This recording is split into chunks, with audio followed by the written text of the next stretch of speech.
The silver tray hit the floor. Not a fumble, a collapse.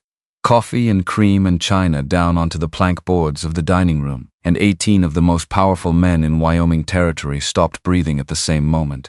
At the head of the table, the largest man in the room set his knife down. Slow, the way a man sets something down when he is deciding what to do with his hands next. His wife had just disappeared into the dark hallway. 3 seats away, a hand wearing a black stone ring lifted a bourbon glass. Unhurried, almost thoughtful. That hand was trembling. Nobody noticed. They were all watching the wrong man. The coffee kept spreading across the floor, dark and slow, like something opening up that could not be closed again. The silver tray hit the floor. Not a fumble, not a slip, a full collapse, the whole thing. Coffee pot and cream pitcher, and 2 china cups, down onto the plank boards of the dining room like a judgment from God himself. And every single person at that table stopped chewing. 18 of them. The most powerful men in Wyoming territory, forks halfway to mouths, napkins on laps, glasses of bourbon catching the candlelight, cattle barons, mine owners, the county judge, the man who held paper on half the ranches between Redstone Basin and the Montana line. All of them staring at the hallway where Eliza Harmon, Eliza Callahan, now 8 weeks married, still not used to the name, had just disappeared into the dark. Wade Callahan set his knife down. Slow. Deliberate. The way a man sets something down when he is deciding what to do with his hands next. He was the largest person in the room. Largest person in most rooms. Shoulders that filled a doorframe. Hands that could wrap around a fence post and pull it from frozen ground. When he stood, which he did not do now, he made the ceiling feel lower. When he sat, which he was doing now, very still, looking at the hallway, he made the room feel like it was waiting for permission to continue. The coffee was spreading across the floor, dark and slow, like something opening up. 3 seats down from the head of the table, a hand lifted a crystal glass of bourbon. Unhurried, almost thoughtful. The man it belonged to, Fletcher Callahan, vest of dark navy wool, gold watch chain catching the candlelight, ring on one finger set with a stone the color of a dead coal, brought the glass to his lips, took a measured sip, set it back down. His hand was trembling slightly. Nobody noticed. Nobody was looking at Fletcher Callahan. They were all looking at Wade, the way people always looked at Wade, waiting to understand what the weather was going to be. Wade stood up. He walked to the hallway entrance, stopped, looked into the dark for a moment that lasted longer than any moment had a right to last. Then he came back to the table, picked up his knife, and said nothing. Just resumed eating. And because Wade Callahan had resumed eating, everyone else resumed eating, and the conversation picked back up around the table like a creek, finding its banks again after a rock had been dropped in. But the coffee kept spreading. And 3 seats down, the hand with the black stone ring lifted the bourbon glass one more time. That was 8 weeks ago, or the beginning of 8 weeks ago, depending on where you started counting. Eliza Harmon had started counting from a different night entirely. A night 6 weeks before she ever sat across a desk from Wade Callahan and signed her name to a document that changed everything. She had started counting from a night she had decided with the kind of cold, quiet decision that lives in the chest rather than the head she would never speak of again. She had not kept that promise to herself, not even close. The night they met, she didn't know who he was. That was the first thing. The most important thing, maybe, in retrospect. She had been on hour 14 of a shift at Mercy Creek Clinic, hair pulled back with a strip of cloth because she'd lost the pin somewhere between the supply room and the bed of a man with a broken collarbone, and she was coming down the back staircase when she heard the horses in the yard. Not one horse. 4. Hard-ridden. The kind of arrival that said urgency without needing to say a single word. She had her kit over one shoulder before she reached the bottom step. 5 years of this work had done something to her body, made it ready before her mind finished catching up. Her hands knew what to do in the same way a fiddle player's fingers know a chord before the note is consciously decided. 3 men in the doorway. Big men, range work clothes, dust on them from a hard ride, and behind them, slung between 2 sets of arms, a 4th man, unconscious. Gray-faced in the way that meant something was wrong with his blood, not just his breathing. She could see it from across the room. The stillness of him, the particular weight of a body that has stopped fighting. She crossed to them. She checked his pulse, with 2 fingers pressed to the side of his throat. Weak, irregular, skin cold at the extremities, which meant the blood was pulling inward, protecting the core. Not good. She turned his head, checked his airway, pressed 2 fingers under his jaw again. When she looked up to tell them they needed to get him onto a table, the man standing immediately to her left put his hand on her arm, not the grip of a man asking for help. And then something hard and cold pressed lightly against her lower back through the fabric of her work dress. She went very still. Not from fear exactly. Something below fear.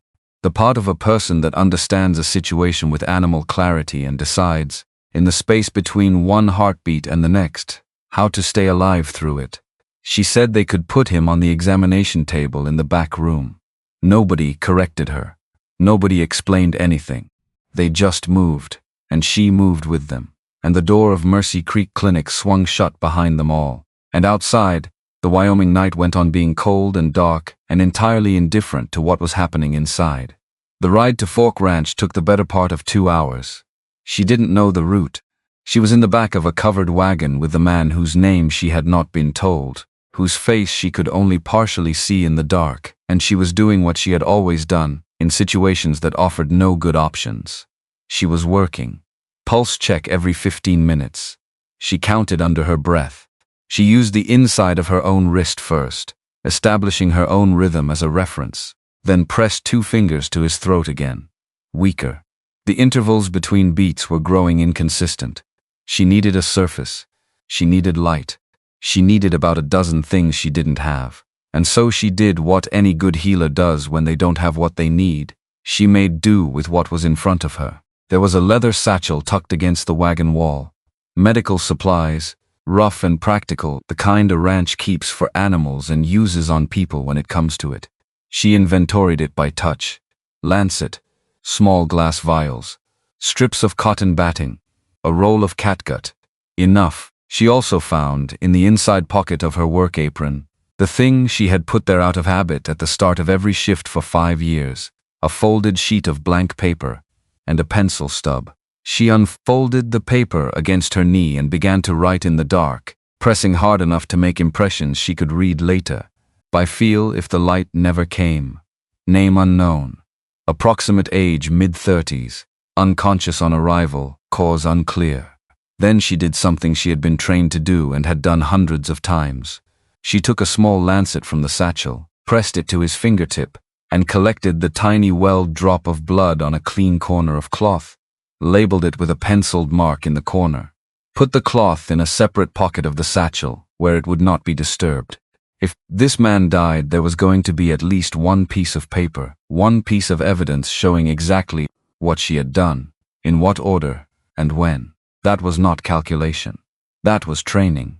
The training of someone who had watched too many people's deaths get rewritten in the telling afterward, and who had decided, early in her career, that her records would not be among the ones that could be disputed. Fork Ranch appeared out of the dark like a ship out of fog, big, sprawling. The kind of place that had money behind it, not new money, show money but old working money. The kind that built solid and repaired rather than replaced. They brought him into the main house through a side door she noted for later and laid him on the long dining table. Someone pulled a lamp close, and in that yellow circle of lamplight, in the middle of the night, in a room she had never been in before, surrounded by men whose names she did not know and whose intentions she was not certain of, Eliza Harmon went to work. The table was too high. She had to stand on her toes to work properly.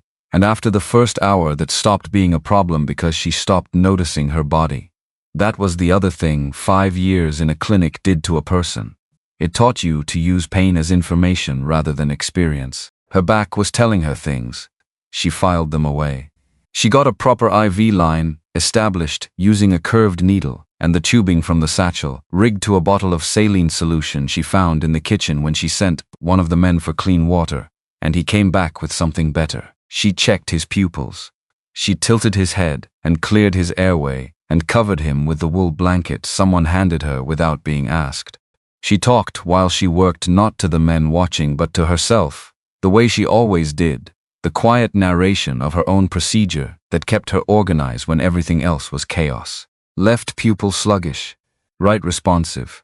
Not a head injury then, or not primarily. Possible cardiac event, possible something in the blood. She would need more information than she had access to. Around 2 in the morning he stopped breathing. It happened between one of her checks and the next. She put her fingers to his throat, and there was nothing. And in the half second it took her to process that, she was already moving. She pushed the lamp out of the way. She climbed up onto the edge of the table. She was small enough that this required a brief, undignified scramble, and she knelt beside him and placed her hands one over the other at the center of his chest. She said to one of the men, "Get out of the way and hold the lamp up high on my left. If you can't keep it steady, hand it to someone who can." Then she pushed, counting out loud, because counting out loud kept the rhythm from drifting, and the rhythm was everything. She had learned this from a physician in her second year who had told her that the most dangerous thing about emergency resuscitation was the human tendency to speed up when panicking, and that the voice was the only reliable governor. 15, 16, 17. The men around the table didn't speak, didn't move. She was aware of them the way you're aware of furniture. They were in the room and they were not helping, and she did not need them to help.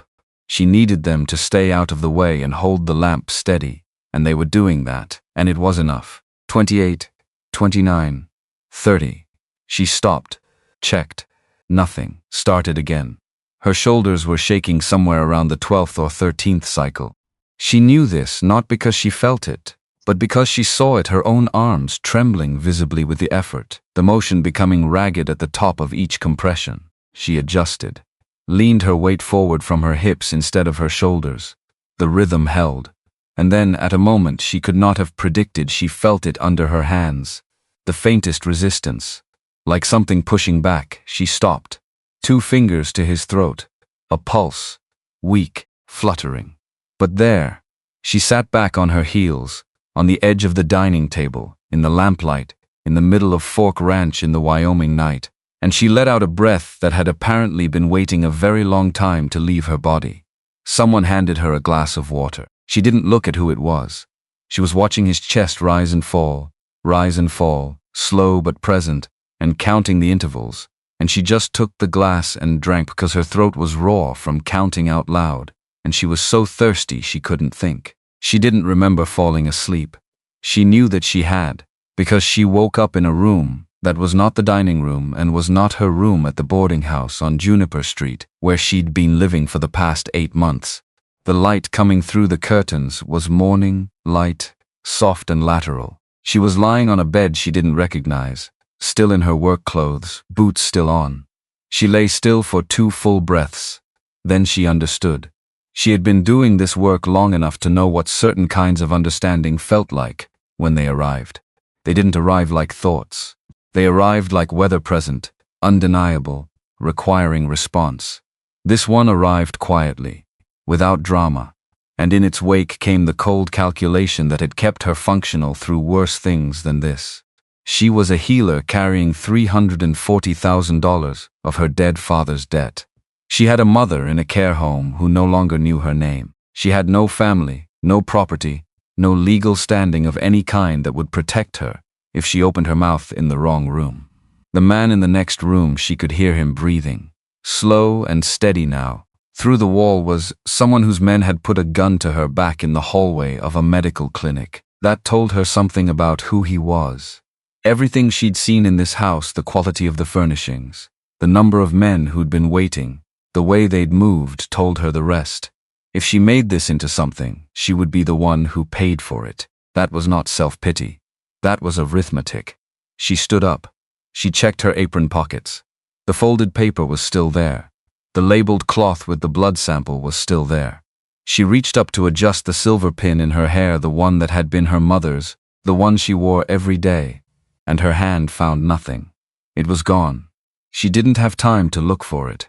She walked out of the room, down the stairs, through the side door she had noted on the way in, and out into the early morning before anyone in that house opened their eyes. The walk back to the main road took an hour and a half.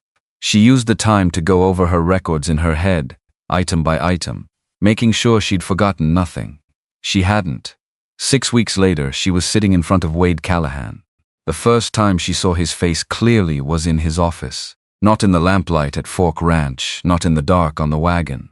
His office on the top floor of the Callahan building in Redstone Basin, with snow hitting the windows and a fire going in the grate, and 3 neat stacks of paper on the desk between them, and Wade Callahan himself sitting at the head of that desk, like something carved out of the mountain rather than born from it. He was bigger than she'd remembered, or she hadn't registered his size properly in the dark. He was the kind of large that made rooms feel like they'd been measured wrong, ceilings too low, door frames too narrow, furniture built for a smaller species. His hands rested on the desktop in leather gloves, dark brown, well-worn. The kind of gloves a working man wears until they become part of him. She noticed the gloves immediately.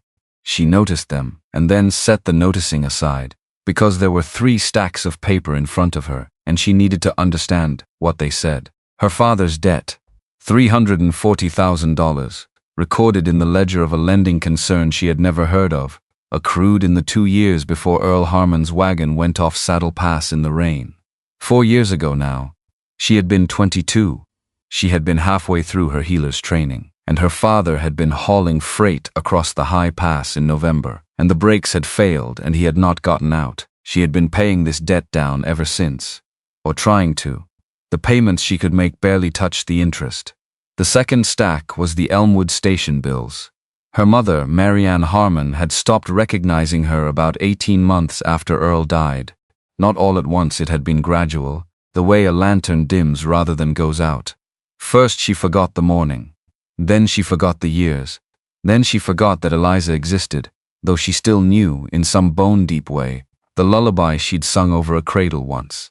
The care at Elmwood Station cost $120 a month. Last month Eliza had sold her horse. The third stack was thinner than the other 2.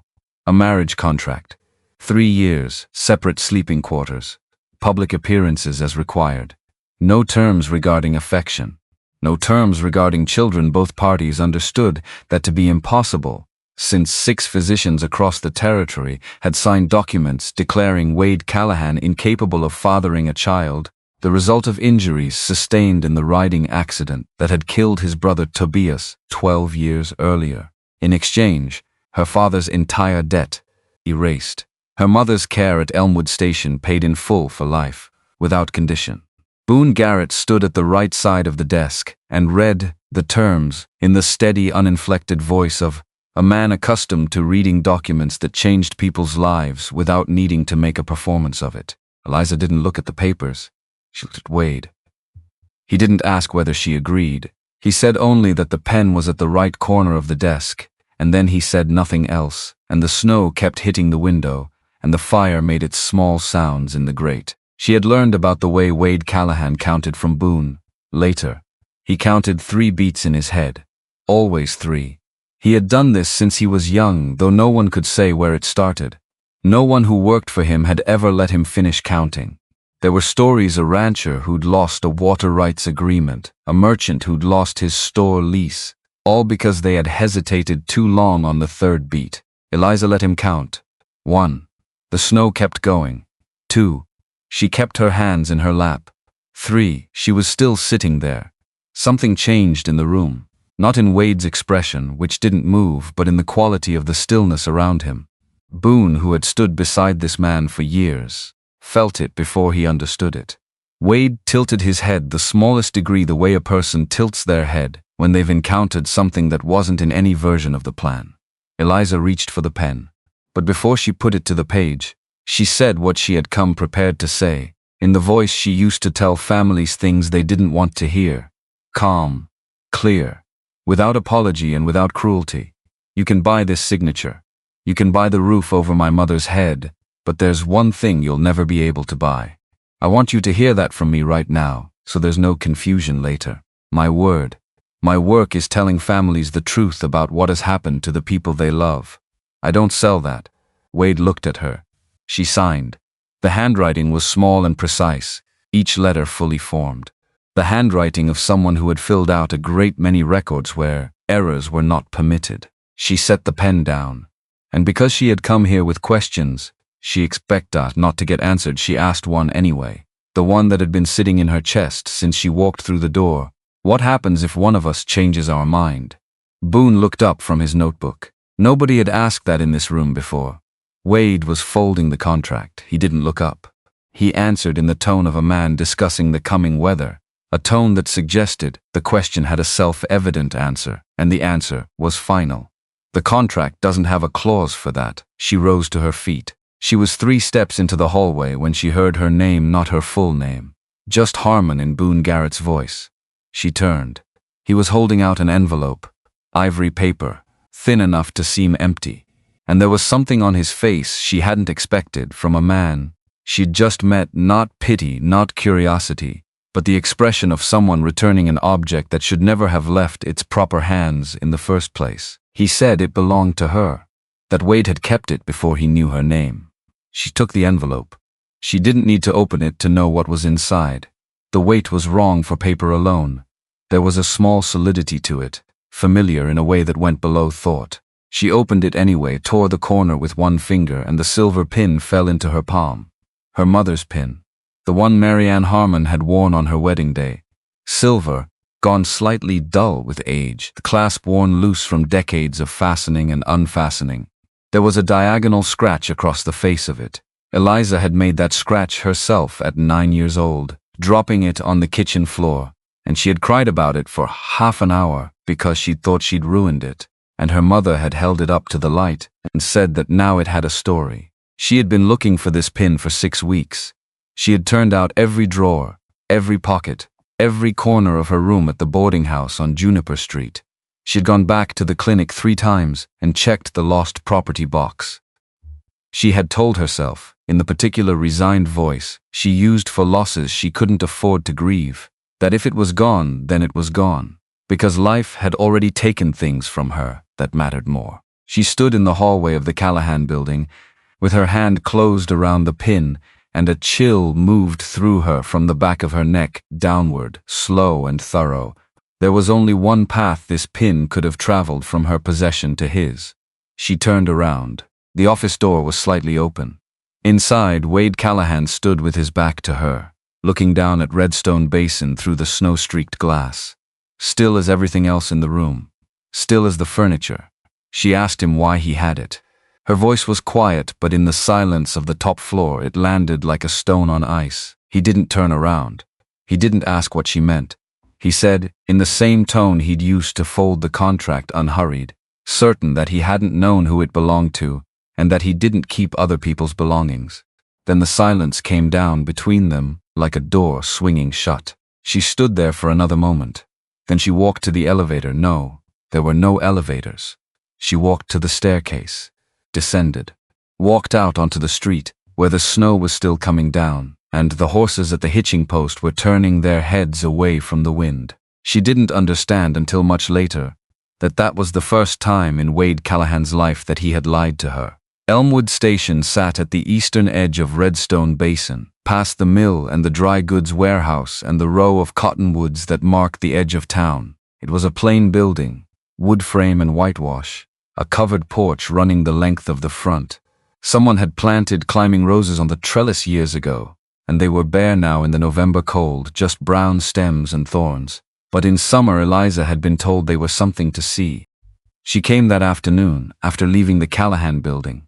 The light was already going orange and low. By the time she tied her horse, she still had her horse then, hadn't yet had to sell it at the hitching rail, and went inside.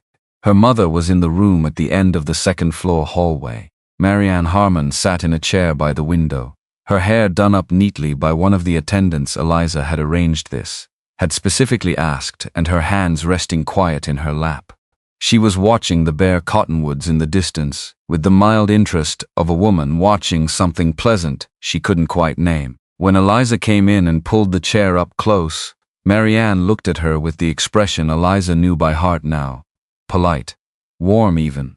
The expression of a woman receiving a kind visitor she had never seen before. "Who are you, dear?"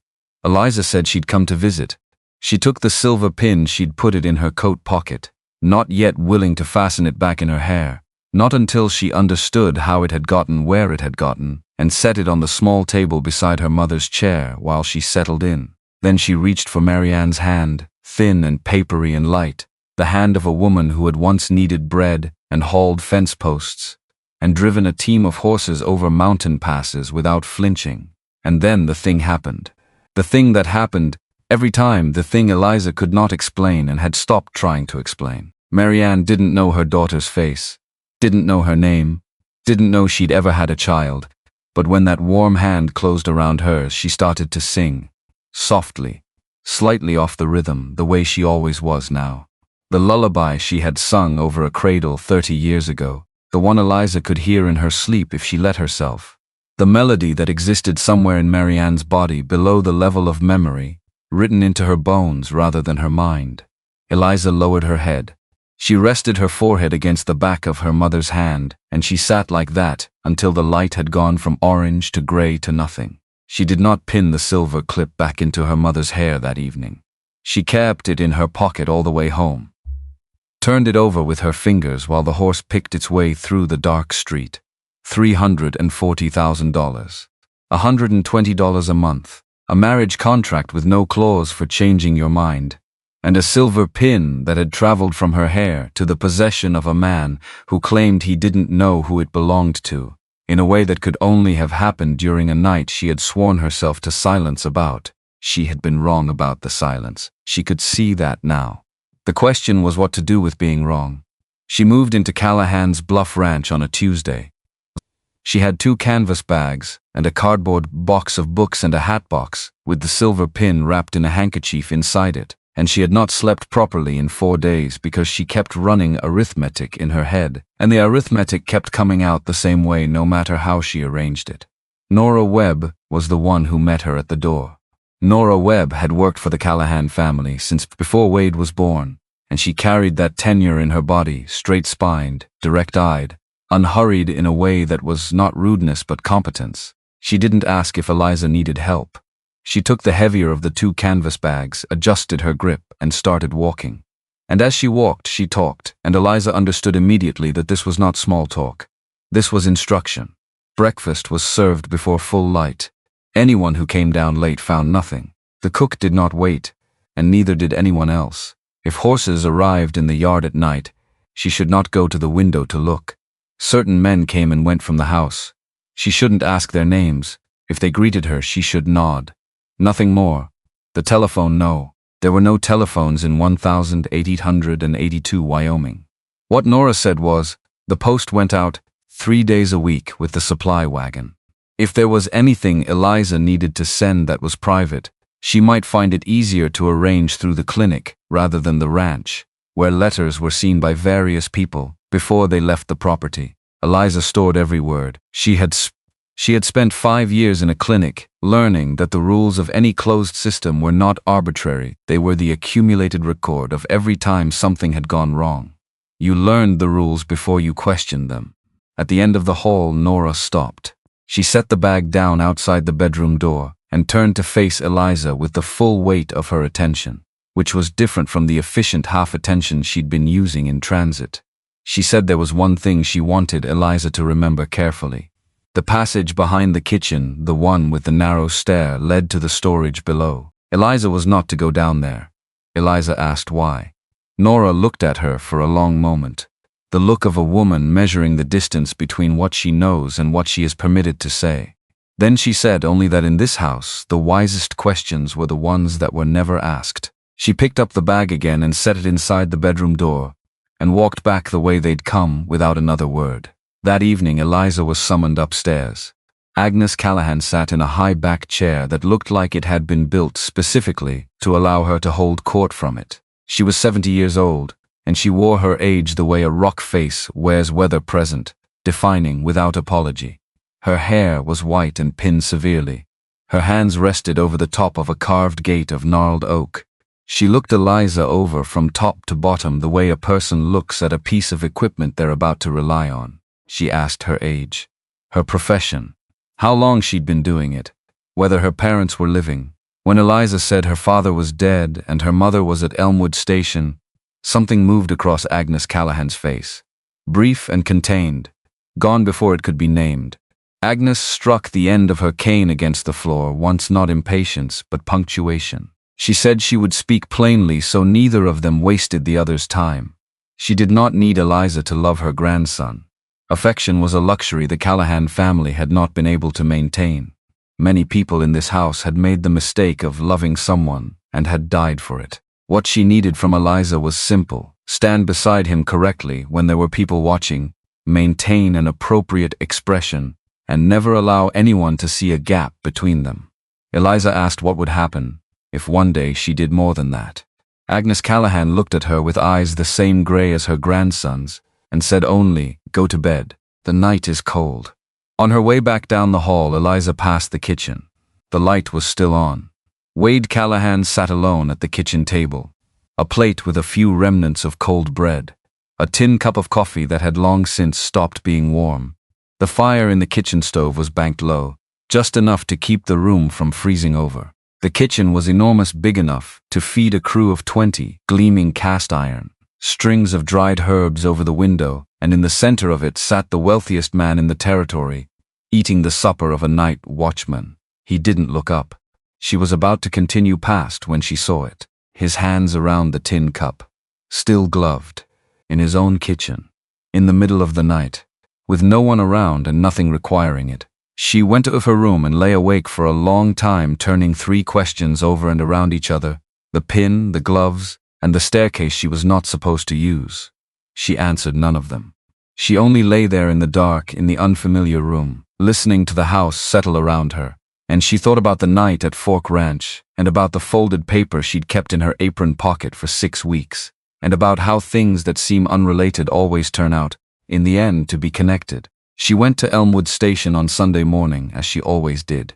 Her mother was having a clear day, in the sense that Marianne was alert and talkative, just not with any particular accuracy about where she was or who she was talking to. She told Eliza about a trip she'd taken to Denver with her sister 40 years ago. She described the dress she'd worn in such precise detail, blue silk, with cream buttons at the wrist, that Eliza could see it. She laughed twice about something the sister had said, a joke whose punchline had apparently been lost to time, because the laughter arrived without the cause. Eliza sat beside her and pinned the silver clip into her mother's hair, the way she did every visit, and held her mother's hand and listened. The bills were paid. She didn't have to hold her breath when she walked through the door of Elmwood Station anymore. She didn't have to run the calculation in the entryway, what she could cover, what she'd have to defer, how many more months before the numbers simply stopped adding up. The relief of that was large enough that she hadn't fully felt it yet. It was still sinking in. A week into her marriage, she came home before dawn from a late case, a rancher's wife in difficult labor that had eventually resolved well. Both of them fine, everyone fine, and found the kitchen light already burning, not a lamp left on by accident. She had learned the difference in the first few days. This lamp was always out when she went to sleep, and always on when she came in, regardless of the hour, positioned at the angle that would cast its light most usefully toward the back door. On the stove, a small covered pot. She lifted the lid. Whatever was inside had been reheated to exactly the right temperature, warm enough to eat, not so hot it had dried out. She stood in the kitchen in her riding clothes, still smelling of someone else's barn, and ate standing up at the stove, because she was too tired to sit, and because the food was good. She asked Nora about it the next morning. Nora said she followed instructions, she didn't say whose. A week after that, her work boots disappeared. She had 4 pairs of boots, her good riding boots for public occasions, her everyday town boots, her old clinic boots with the left heel built up a 1/4 inch to correct for the slight difference in her leg length from a break at 13, and her barn boots, which were not worth discussing. The clinic boots were the ones that vanished. They had been resoled twice, and the right freight toe had a crack in the leather she kept treating with tallow, and she had not replaced them because replacing them cost money she'd been putting toward Elmwood Station. In their place on the boot shelf, outside her bedroom door, sat a box. Inside, a pair of clinic boots, exact same design, exact same maker's stamp on the insole. Her size. Her heel modification already built in. No note. No explanation. She picked up the box and stood there for a long time holding it. working out how she felt about the fact that someone in this household knew not just her shoe size but the specific asymmetry of her gait. She put the new boots on the shelf. She didn't throw the old ones out. She put them at the back of the shelf behind the new ones, and she left them there. And then the monthly statement from Elmwood Station arrived. She had steeled herself for it, out of pure habit, 4 years of conditioning. Of that particular tightening in the chest whenever she saw their letterhead. She opened it standing in the hallway with her coat still on. It was not a bill, it was a payment confirmation. Every expense through the end of the following year, paid in full.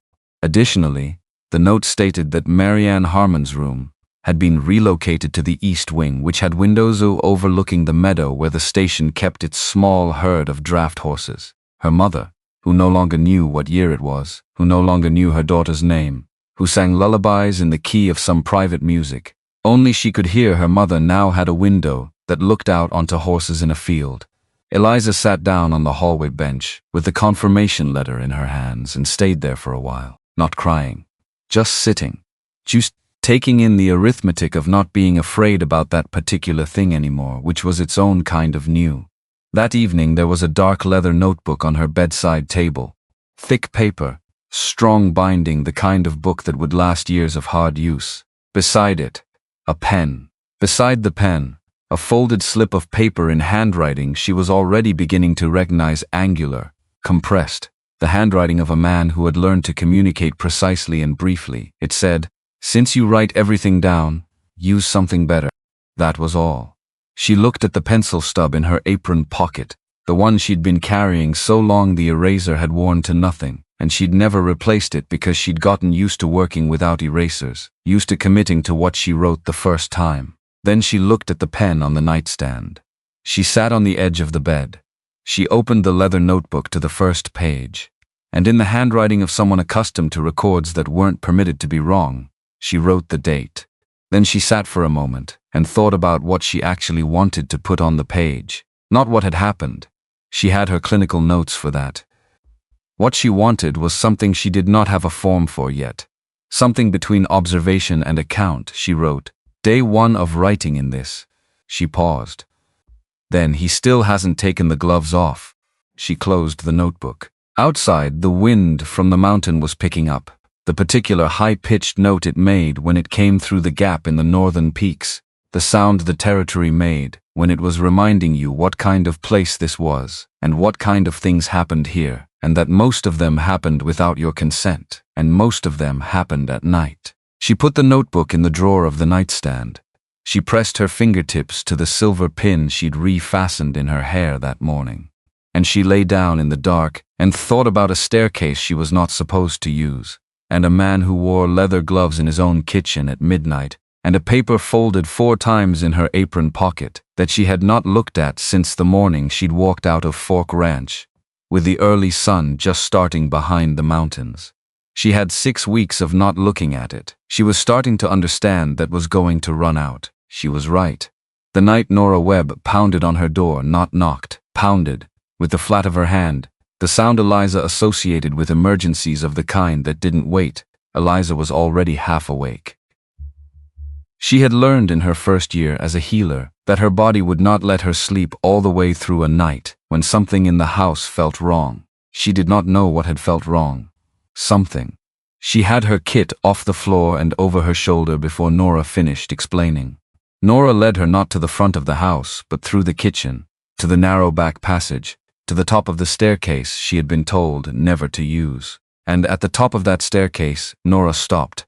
She looked at Eliza, set her jaw, handed her the lamp. Eliza looked back at her for exactly 1 second. Then she went down alone. The storage room was cold. Stone walls, hard-packed dirt floor, the smell of old tallow and rust, and something else under it, the copper note that meant blood. In the center of the room, on a wide wooden surface, someone had cleared off. She registered absently that it was a pool table, covered in its canvas sheet, which had been pulled off and laid over it as an improvised surface. A man lay on his back, young, maybe 25. His face had the particular grayness of blood loss, and his jaw was clenched so hard the muscles at the sides of his face stood out like rope, and he was making a sound with every breath that was not quite a groan, and was not quite silence but something in between that meant the pain was at the edge of what could be endured without screaming. 3 men stood around him. One held a lamp that was badly shaking with the man's own hands, which were shaking with what she identified as shock, not fear, though there was plenty of both.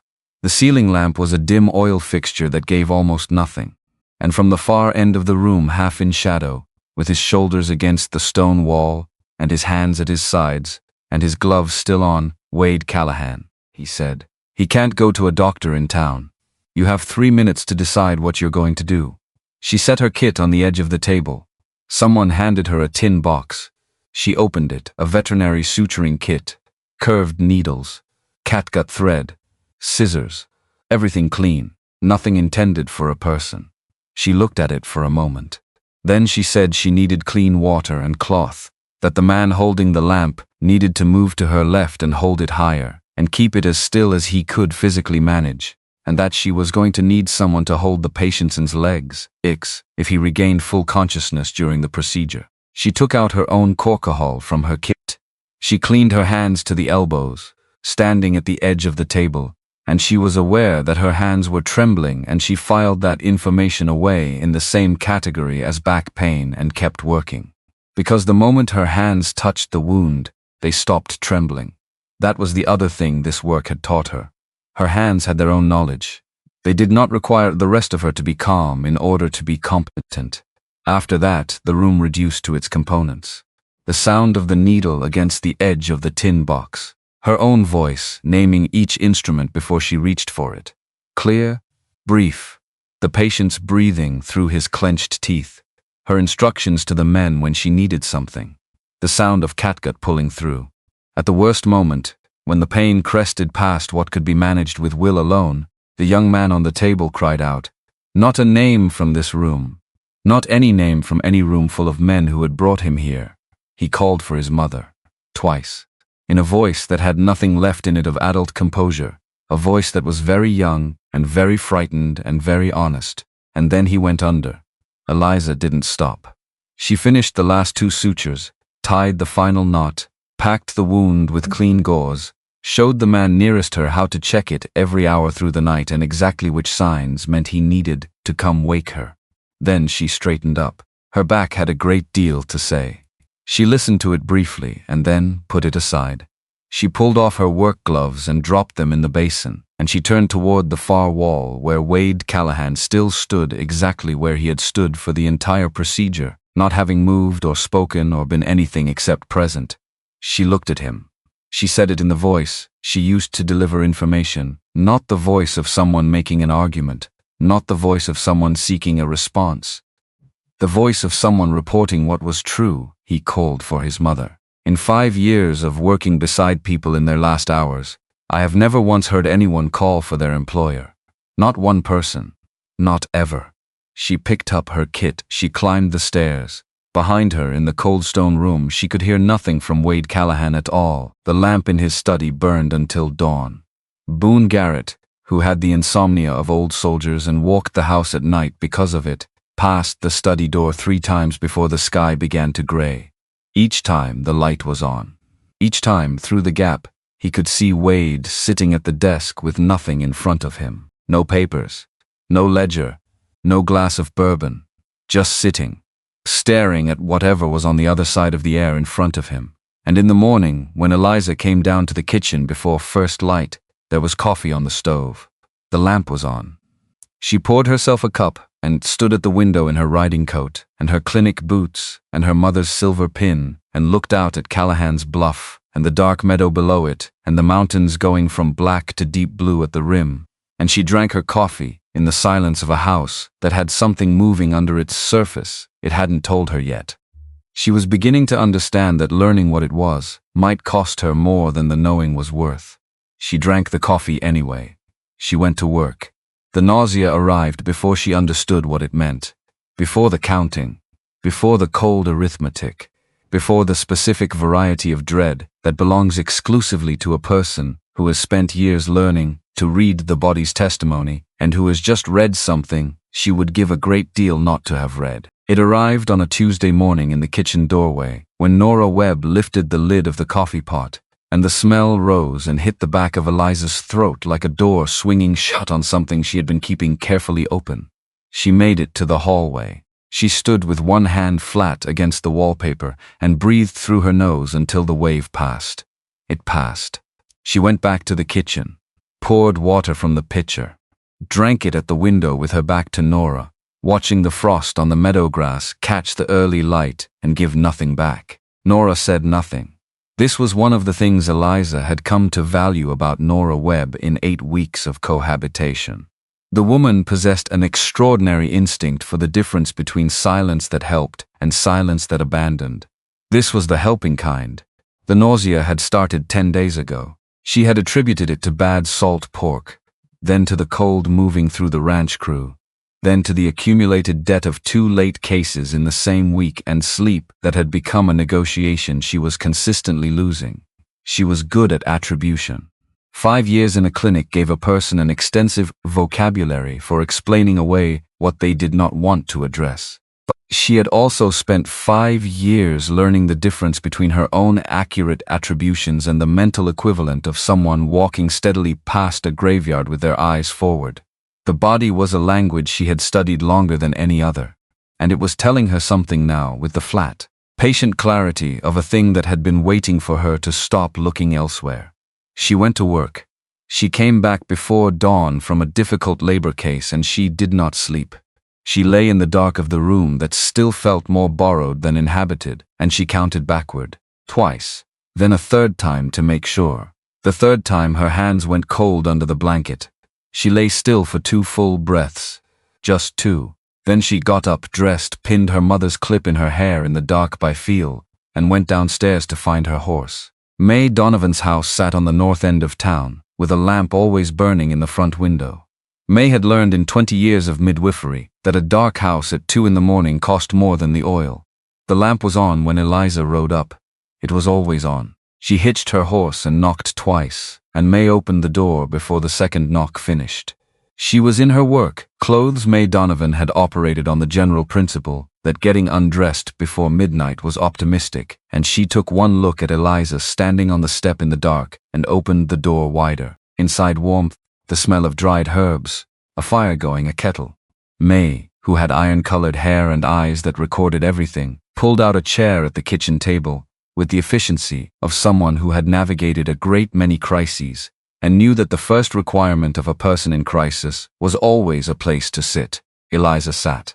May examined her with the accumulated knowledge of 2 decades, not instruments, not chemistry, just the practiced hands of a woman who had attended more births than most physicians and had learned to read what the body wrote in its own language. She pressed here, checked there, asked 3 brief questions in a voice calibrated to contain exactly the amount of emotion the questions required, which was none. Then she pulled her own chair around and sat directly across. The kitchen held its quiet. May asked the only question that mattered at that particular moment, her voice level as a surveyor's line. Who? Eliza opened her mouth and stopped, because the problem was not the fact itself, as enormous as the fact was. The problem was its architecture.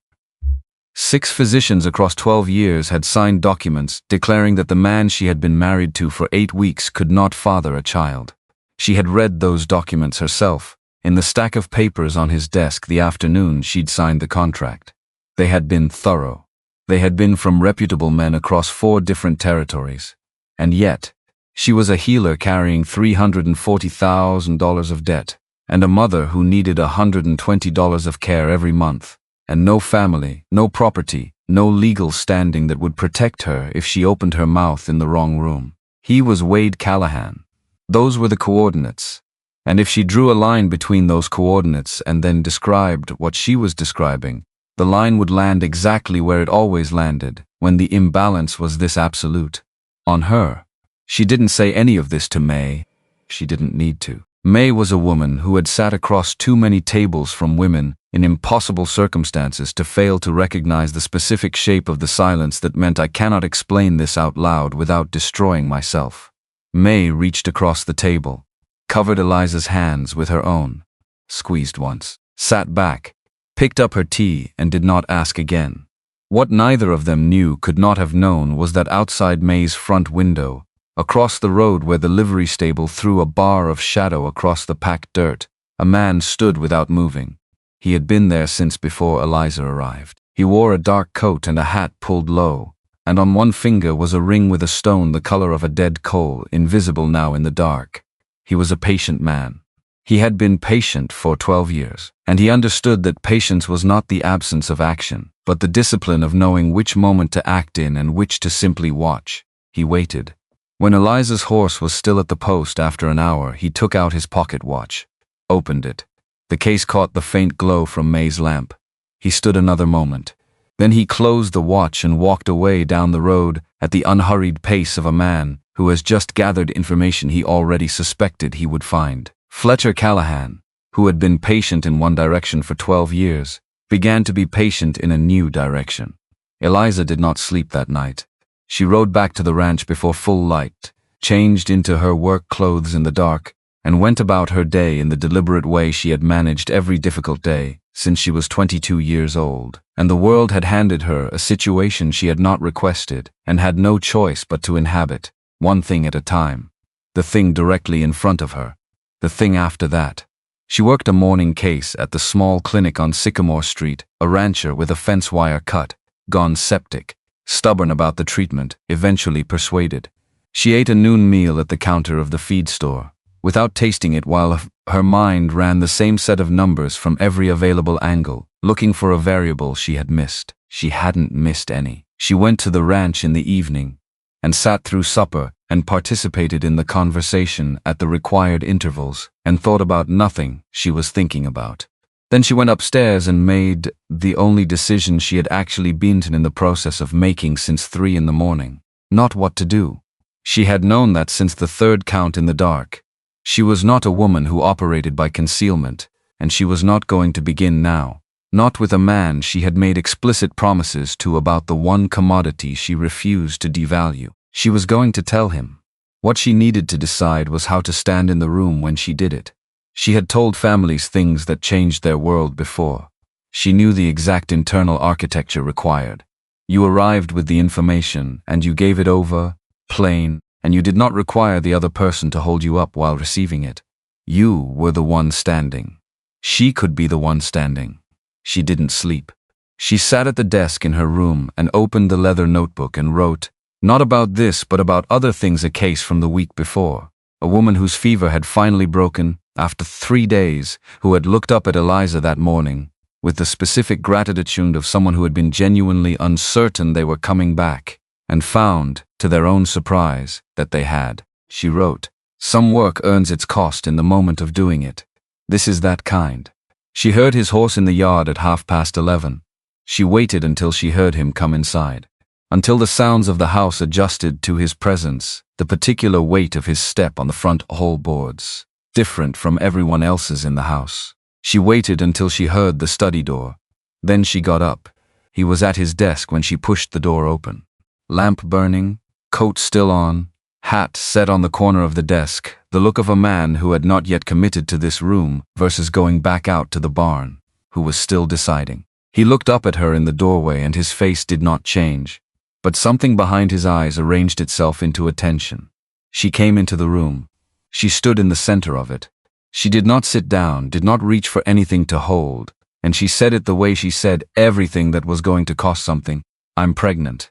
The study absorbed this quietly. Wade didn't move, didn't ask her to repeat herself, didn't produce the expression of a man receiving unexpected news. Because it wasn't entirely unexpected, she understood that immediately.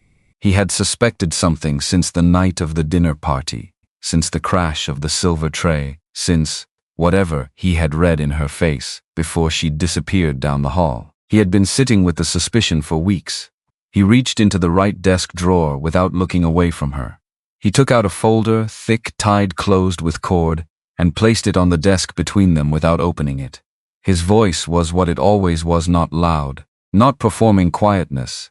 Simply present the way a mountain is present, requiring nothing to confirm it. Inside this folder are the conclusions of 6 physicians from 4 territories, written across 12 years. Everyone says the same thing. I have lived with those papers longer than I have lived without knowing what they contain. He let that establish itself. Then, you have 30 seconds to give me the name. The clock on the shelf ticked.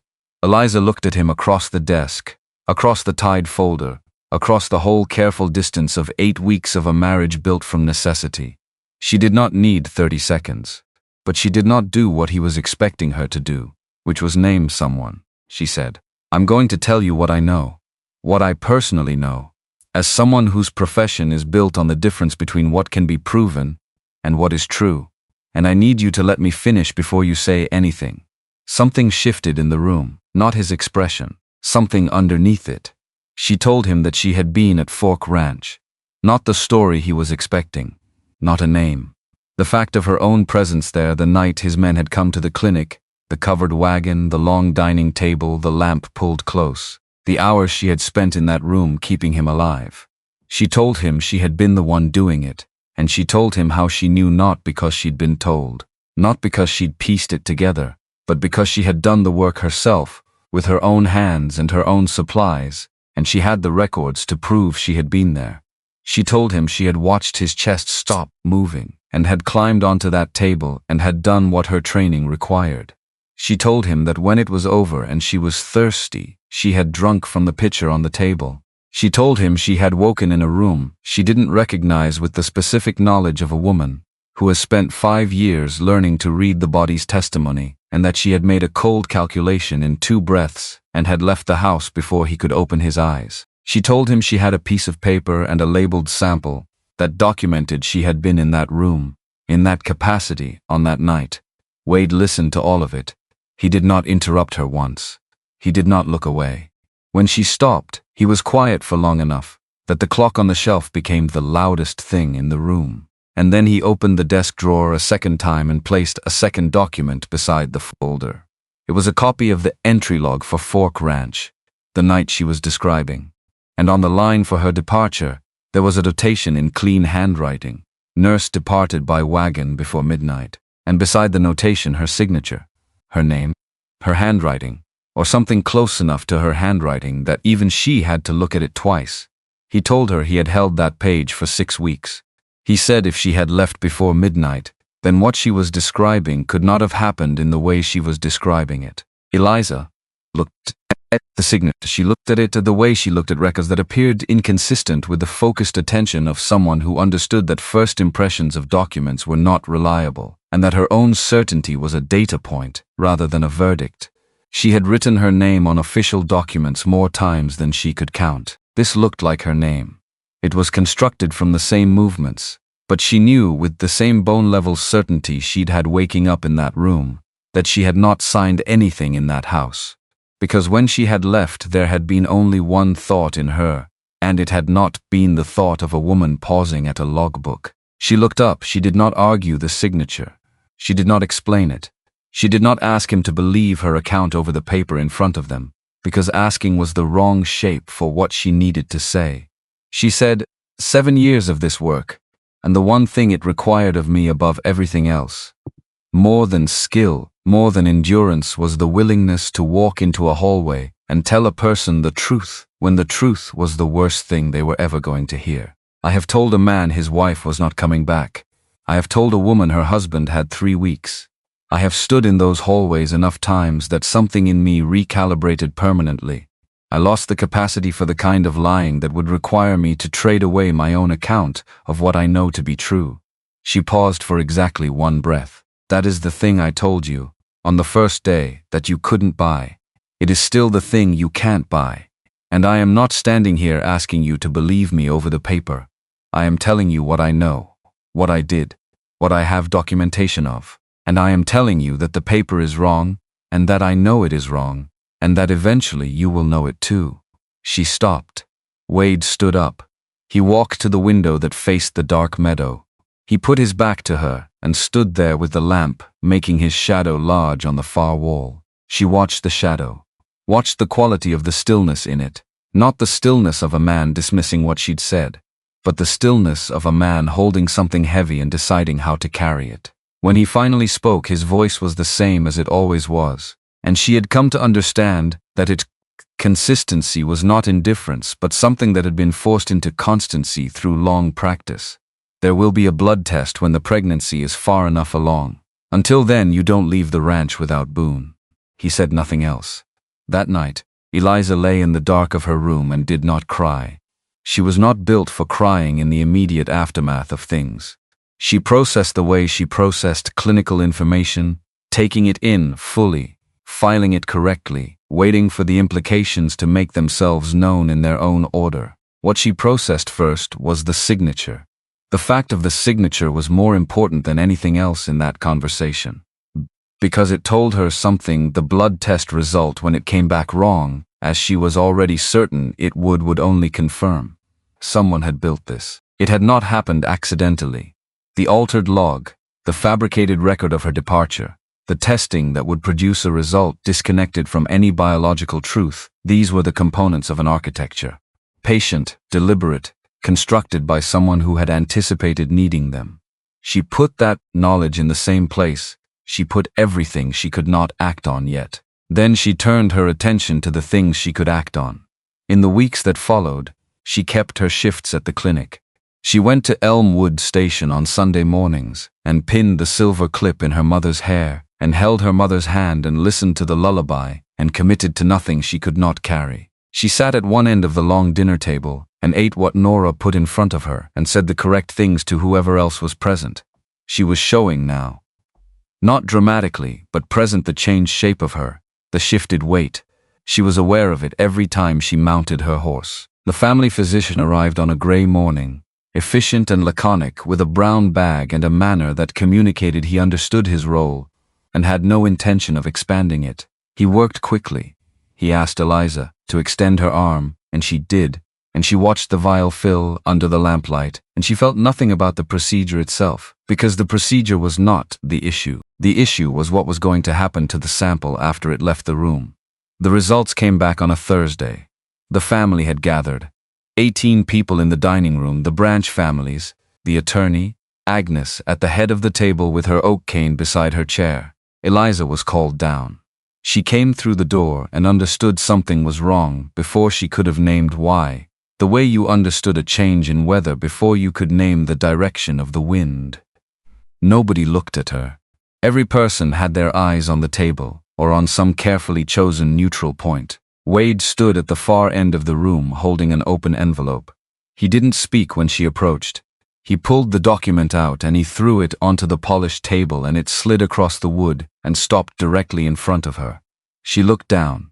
No biological relationship. She read it twice. The words did not adjust.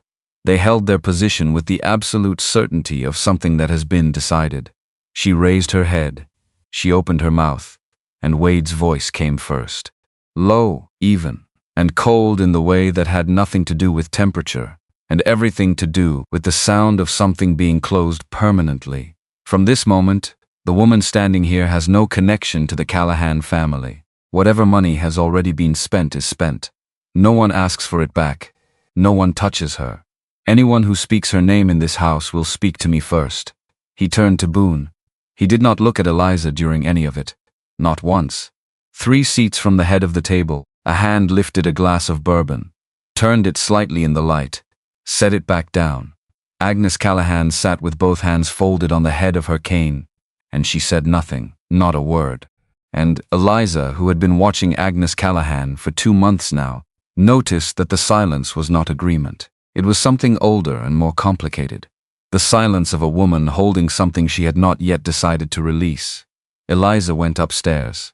She packed in the efficient way of a woman who had moved enough times to know exactly which things mattered and which were just the accumulated weight of staying somewhere too long. She left the new clinic boots in their box. She took the leather notebook. She took the paper and the labeled sample from the inside pocket of her coat where she had been keeping them since the night she'd decided they needed to be close. She did not take the contract document. She had signed that. Whatever it was now, it belonged to whatever had become of the signing. Boone drove. The rain was already falling when they passed through the gate.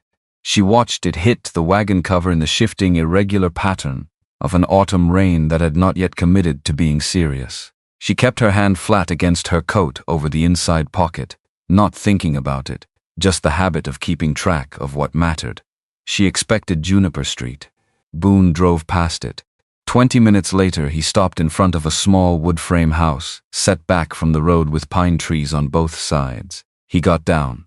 He opened the wagon door. He held out a key with the particular care of a man who has been given an errand he does not entirely agree with, and is carrying it out anyway, because his alternative is worse. The house was already lit and warm inside. Someone had been there ahead of them. Fire started. Larder stalked. On the kitchen table, a stack of documents. A year's lease paid forward. Transfer paperwork for Elmwood Station. Moving her mother to a facility north of town with all expenses already covered, and in the box listing the guarantor, a name she had never heard before. She understood immediately what that meant. Someone had constructed an arrangement that would be difficult to trace back to the Callahan name. The intention was either protection or erasure, and possibly both at the same time. She stood in the center of that warm kitchen for a long time. She looked at the larder. She looked at the documents. She thought about the man who had just announced in front of 18 people that she was nothing to do with him, and who had simultaneously arranged for her to have heat and food and shelter, and her mother's care, all in the same motion, as though these two things lived in entirely separate categories of his mind and saw no contradiction in each other. She understood what the house was trying to say. She had been around him long enough to understand that this was how he said the things he could not say directly, through arrangement, through provision, through the practical language of a man who had spent decades communicating in actions, because words had never been the instrument he trusted. And then she thought about what it would mean to walk into the kitchen and sit down. It would mean she was exactly what the document on the dining room table said she was. Managed, filed. The kind of problem that had been arrived at and resolved and could now be considered closed. She set the key on the table. She picked up her 2 bags. She went down the front steps into the rain. Boone was still at the wagon. He watched her come down and said nothing. She didn't ask him to take her anywhere. She walked, 1.5 miles through November rain, at the pace of a woman who had somewhere to be. The rain soaked through her coat. Her boots held. She kept her hand over the inside pocket and she kept walking. The boarding house on Juniper Street was run by a widow named Harker who asked no questions and collected her rent on the 1st of the month. The room on the 2nd floor had a window that looked onto the wall of the millinery next door. The floor had a board that announced every arrival. The fire in the grate was always slightly too small. Eliza rented it with what remained of her last 3 clinic shifts. She carried her bags up the stairs. She set them on the floor. She sat on the edge of the narrow bed in her wet coat. For a moment, just one, she let herself know fully where she was. Not where she had been and not where she intended to be, where she actually was, in that moment, in that room, in the rain. The pregnancy, the document thrown across a table, the warm kitchen with the key she had left on the counter, the rain on the walk and the wet through her coat.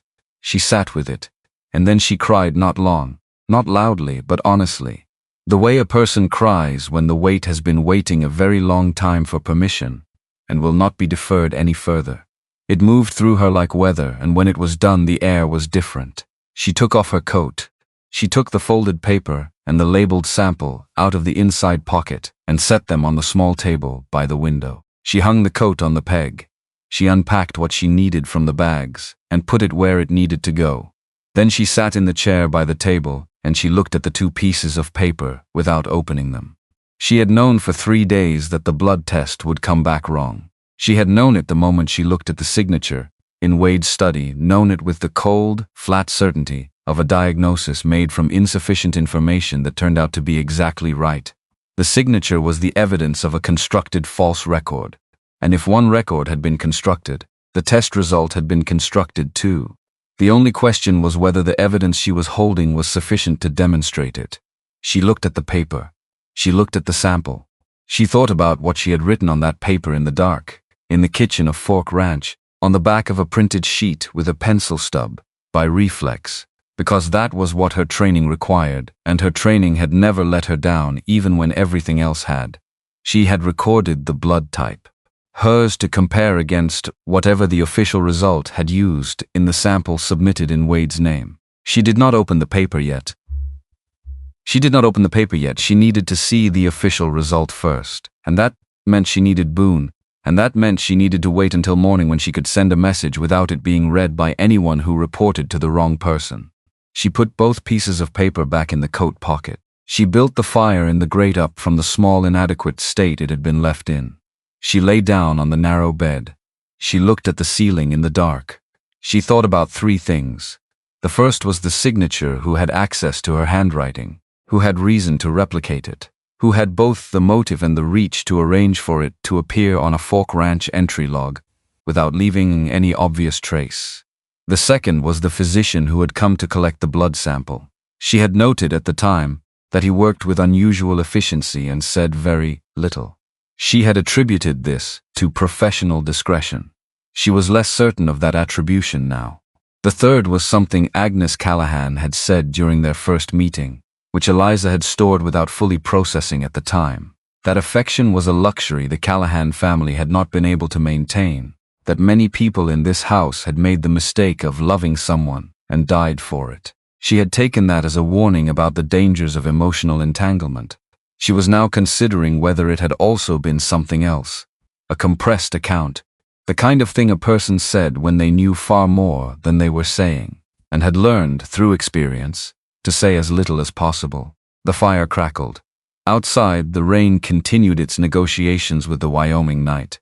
3 days later, Boone Garrett had come to the supply room at Sycamore Clinic, and she had laid 2 pieces of paper side by side on the table between them and pointed to the relevant numbers and said only, the sample that was sent for testing was not Wade's blood, and Boone, who had been a military medic and understood exactly what the 2 different numbers meant, had looked at them for a long time. He had asked if anyone else had seen them. She had said no. He had asked again, more slowly, with his eyes on hers rather than the papers. You are entirely certain no one else has seen these? She said she was certain. He sat back in his chair and looked at the far wall for a moment, with the expression of a man doing arithmetic he had been hoping to avoid. Then he said something she hadn't expected. The physician who had come to collect the sample, the efficient, laconic man with the well-maintained bag, had submitted his resignation 3 days after the test results came back. He had left Redstone Basin. He had not been reachable since, by any means, Boone had attempted. Eliza looked at him. He picked up the 2 papers, folded them together carefully, the way you folded something that was both important and fragile. He put them in the inside pocket of his vest. He stood up. He said, "There are things in this world that are true, whether anyone believes them or not, and now I am going to do what should have been done months ago." He left through the side door. She stood in the supply room after he was gone and let the silence of the place settle around her. Let the ordinary smell of it, alcohol, dried herbs, the iron of medical instruments anchor her to the present. Then she went back to her patient, who was a rancher named Wilkins, with a bruise on his forearm that he was insisting was nothing, and she spent the necessary time explaining to him why it was something and what he was going to do about it. And she did this completely and carefully, and without any part of her mind on what had just happened in the supply room, because that was the work, and the work was what she had. 3 days later, she was on the far side of the same room when Boone came back through the side door with a different quality of stillness on him, the stillness that belonged to a man who had just found something he had been looking for and was not certain how to feel about having found it. He told her about Fork Ranch, the empty building, the dust on the long dining table, the secondary image capture housing in the mechanical room behind the kitchen, the sequence of plates, intact with the indicator light still functioning. He had brought the plates to Wade. She was not there for what followed. She learned it later, in Boone's careful account, given to her in the Sycamore supply room the following afternoon. The plates, held to lamplight in Wade's study, produced their sequence of images, the dining table, the figures around it, and at the 11th second of the sequence, the 4 figures drawing back and a small woman in a clinic apron, climbing onto the table from the side, placing her hands on the man lying there, and beginning. The sequence captured 12 moments. In the last of them, the man's chest was visibly raised, and the woman had sat back on her heels with her face turned upward and her whole body collapsed forward in the specific posture of someone who has emptied every reserve.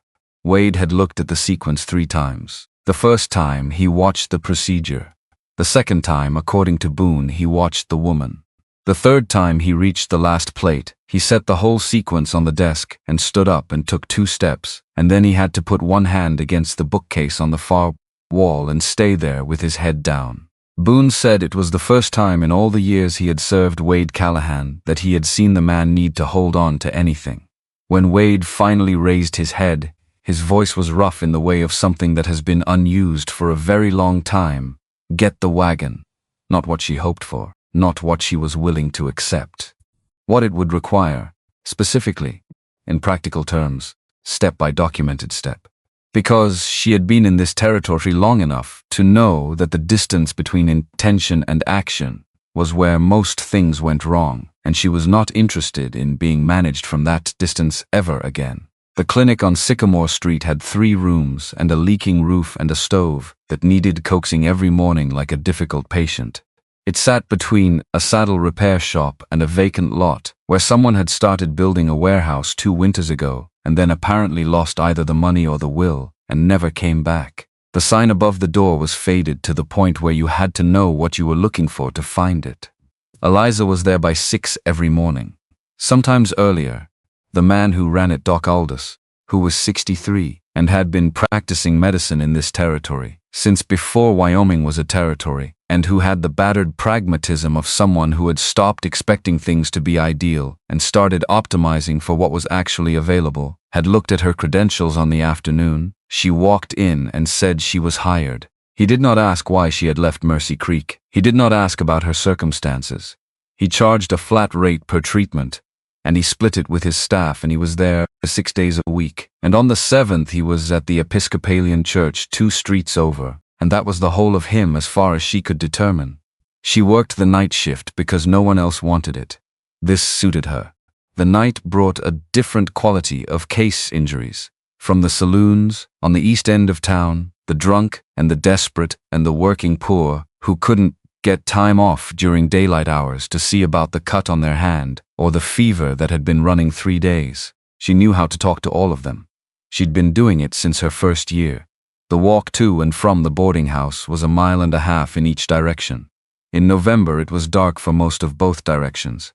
She wore her coat buttoned to the chin and her good wick-knit scarf, and she kept her pace up, and after the first week her body adjusted to it, the way bodies adjust to new demands without drama, just recalibration. She was showing more clearly now. She had let out the seams on 2 of her work dresses, the ones with sufficient fabric at the side panels to accommodate it. And she had not replaced any clothing she couldn't modify, because every dollar that was not rent was being saved against the next disaster, because there was always a next disaster, and the only variable was its timing. She went to Elmwood Station every Sunday morning. Her mother was well. This was the word the attendants used, well, and Eliza had been in medicine long enough to know that well meant stable, comfortable, no acute distress, which was not the same as well in the way the word was used in regular human conversation, but was as good as it was likely to get, and she had made her peace with that. Marianne Harmon had moved to the new facility north of town a month ago. The room was larger. There was a window that looked out over a meadow where a small herd of draft horses was kept, and on good days you could see them moving across the frost-stiff grass from that window. And Marianne, who did not remember that she had ever ridden a horse, or lived on a ranch, or married a man who drove freight wagons over mountain passes, nevertheless looked at those horses with an expression of uncomplicated pleasure. Eliza pinned the silver clip in her mother's hair on the first Sunday, same as always, and held her hand, and Marianne sang the lullaby, and they sat together until the afternoon light changed. On the second Sunday, Eliza arrived to find a letter waiting for her at the front desk. The envelope was from the new facility's business office. She opened it on the bench in the entry hall, in her outdoor coat and boots, before she went upstairs. The letter informed her that the payment arrangement for Marianne Harmon had been discontinued at the request of the guarantor.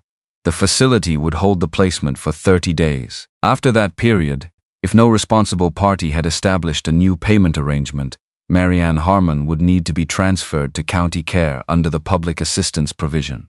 Eliza read it from beginning to end. Then she read it again. The guarantor's name in the letter was the same unfamiliar name that had appeared on the transfer paper she'd seen on the kitchen table in the little house she had walked out of in the rain.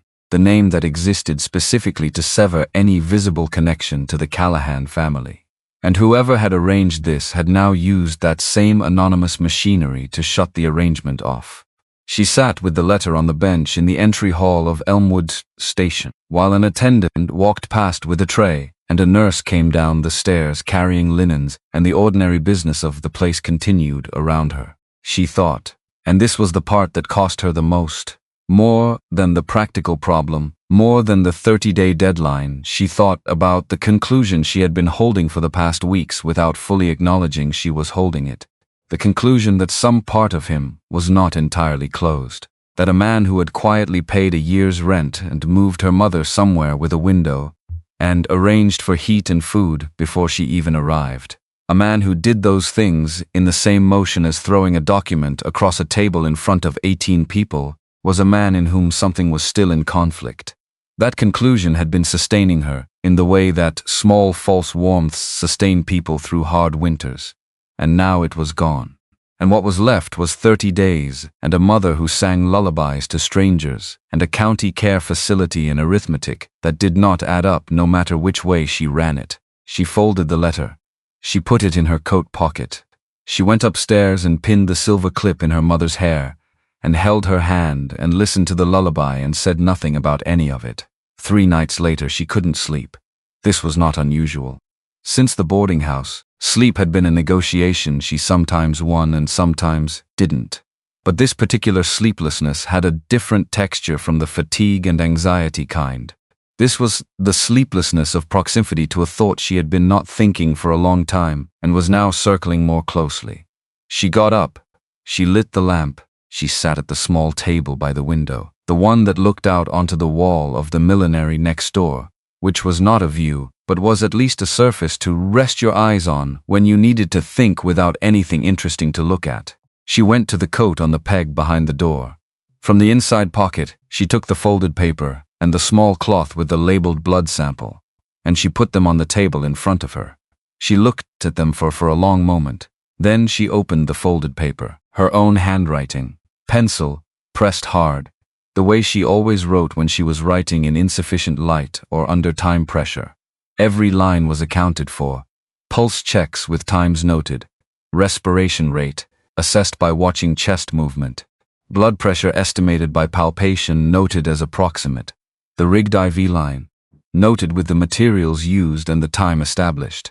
The chest compressions, she had noted the time those started and the time the pulse returned. Because that was protocol. Because documenting was what kept the record honest when nothing else could.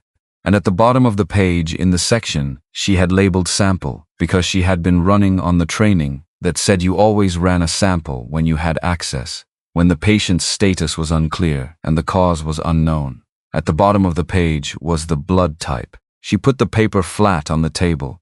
She put the cloth beside it, the labeled cloth, the one she had taken from the satchel at Fork Ranch, the one with the tiny dried stain and the penciled notation in the corner that matched the notation at the bottom of the paper. Then she went to the coat again, this time to the outer right pocket, and she took out the folded copy of the blood test result that Boone had quietly put in an envelope and left on the front desk at Sycamore Clinic, about 3 weeks after she'd moved into the boarding house. No note, just the document.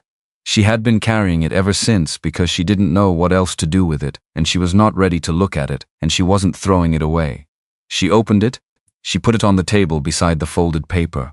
The blood test result listed, in the standard printed format that testing facilities used, the identifying information of the sample submitted, name, date, and the blood type of the sample collected from the man tested. Eliza looked at that number. She looked at the number at the bottom of the folded paper. She put her finger on one, then on the other. They did not match. She sat back in her chair and let her hands fall to her lap, and stared at the 2 pieces of paper on the table in the lamplight. They did not match. A testing facility did not make this kind of error. That was not how testing worked. The machinery of it, the collection, the labeling, the processing, the recording, had redundancies precisely because human life depended on the results being accurate. If the result was wrong, it was not because the facility had misread the sample. It was because the sample had been misrepresented before it arrived. The blood in the tube that had been sent to the testing facility, the tube labeled with Wade Callahan's name, had not been Wade Callahan's blood. The facility had done their job exactly right. They had produced a perfectly accurate result. And that accurate result was a perfectly constructed lie, built before the sample ever left the ranch, by someone who understood that repeating the test 10 times would produce the same answer 10 times, because the error wasn't in the testing, it was in what was being tested. No one would question the result. Why would anyone question it? You didn't question a reputable facility's findings, when those findings confirmed what 6 other physicians over 12 years had already established. You received them, you acted on them, and you moved on. Unless you were the one person in the world who had personally determined that man's blood type in a kitchen at Fork Ranch in the middle of the night, on the back of a printed page, with a pencil, when no one else was watching, and no one else was keeping records, and you had done it because that was what your training required, and your training was the thing that had never let you down even when everything else had. The laugh that came out of her was not a happy sound. It was short and dry, and it had nothing to do with amusement. It was the sound of a woman who has just realized that she has been maneuvered out of her own life by a document that she is the only person alive who can disprove. She sat with that for a while. Then she folded the papers, all 3 of them, tucked them together in the inner coat pocket. She turned down the lamp. She lay back down on the narrow bed. She was not angry. Or she was angry, but underneath the anger was something steadier and colder and more useful, which was the knowledge of exactly what she had in her possession, and exactly what it meant, and exactly what she was going to do with it in the morning. In the morning, she sent word to Boone Garrett through the supply rider who made the run between Sycamore Clinic and the ranch twice a week. She sent 3 words on a scrap of paper folded twice. Need to meet. She did not explain, and she did not request a particular time, because she understood that Boone would come when he could, and that asking for more specificity would be asking him to show his hand to anyone who might be watching what went in and out of that envelope. He arrived at noon. He came in through the side door of the clinic, the way he always came in when he wanted to arrive without being particularly visible, which was the door that opened onto the alley behind the saddle repair shop. He sat down at the small table in the supply room where they kept the dressing materials and the herbal preparations and the record books, and he accepted the tin cup of coffee Eliza put in front of him, and he looked at her with the eyes of a man who had been a soldier and had learned that the worst news generally arrived from the direction you were least expecting. She put the 2 papers on the table, folded paper first, then the test result beside it. She pointed to the blood type notation on the folded paper. She pointed to the blood type notation in the test result. She said, the sample that was sent for testing was not Wade's blood. Boone looked at the papers. He was still for a long time. The kind of stillness that belonged to a man processing something that was reorganizing significant portions of what he had previously understood to be true. He leaned forward. He looked more closely. He was a military medic. He didn't need it explained to him. He understood immediately what it meant that those 2 numbers didn't match. He asked if she had shown anyone else. She told him no. He asked again, more slowly. His eyes were on hers and not on the papers now. You are certain no one else has seen these? She said she was certain. He sat back in his chair and he looked at the far wall for a while, at the shelves of dressings and materials and tinctures, and his face had the expression of a man who is doing arithmetic and not liking any of the answers. Then he said something she hadn't expected. He said that the physician who had come to collect the sample, the one with the good buggy and the brown leather bag, the one who said very little and worked efficiently, had submitted his resignation 3 days after the test results came back, and had left Redstone Basin, and had not been reachable since by any means that Boone had tried. Eliza looked at him. He picked up the 2 papers. He folded them together, carefully, and he put them in the inside pocket of his vest, where they would not fall out and would not be easily visible. He stood up. He said, I don't need to decide what I believe. There are things in this world that are true whether anyone believes them or not. and now I'm going to do what should have been done months ago." He left through the alley door. She stood in the supply room for a moment after he was gone. Then she went back to work. Because the morning cases were still waiting, and the dressing on the older gentleman's leg wound needed to be changed, and the woman with the persistent cough had come in early and was waiting on the bench by the front window, and the work was the work, and it did not wait for anyone's personal crisis to resolve itself.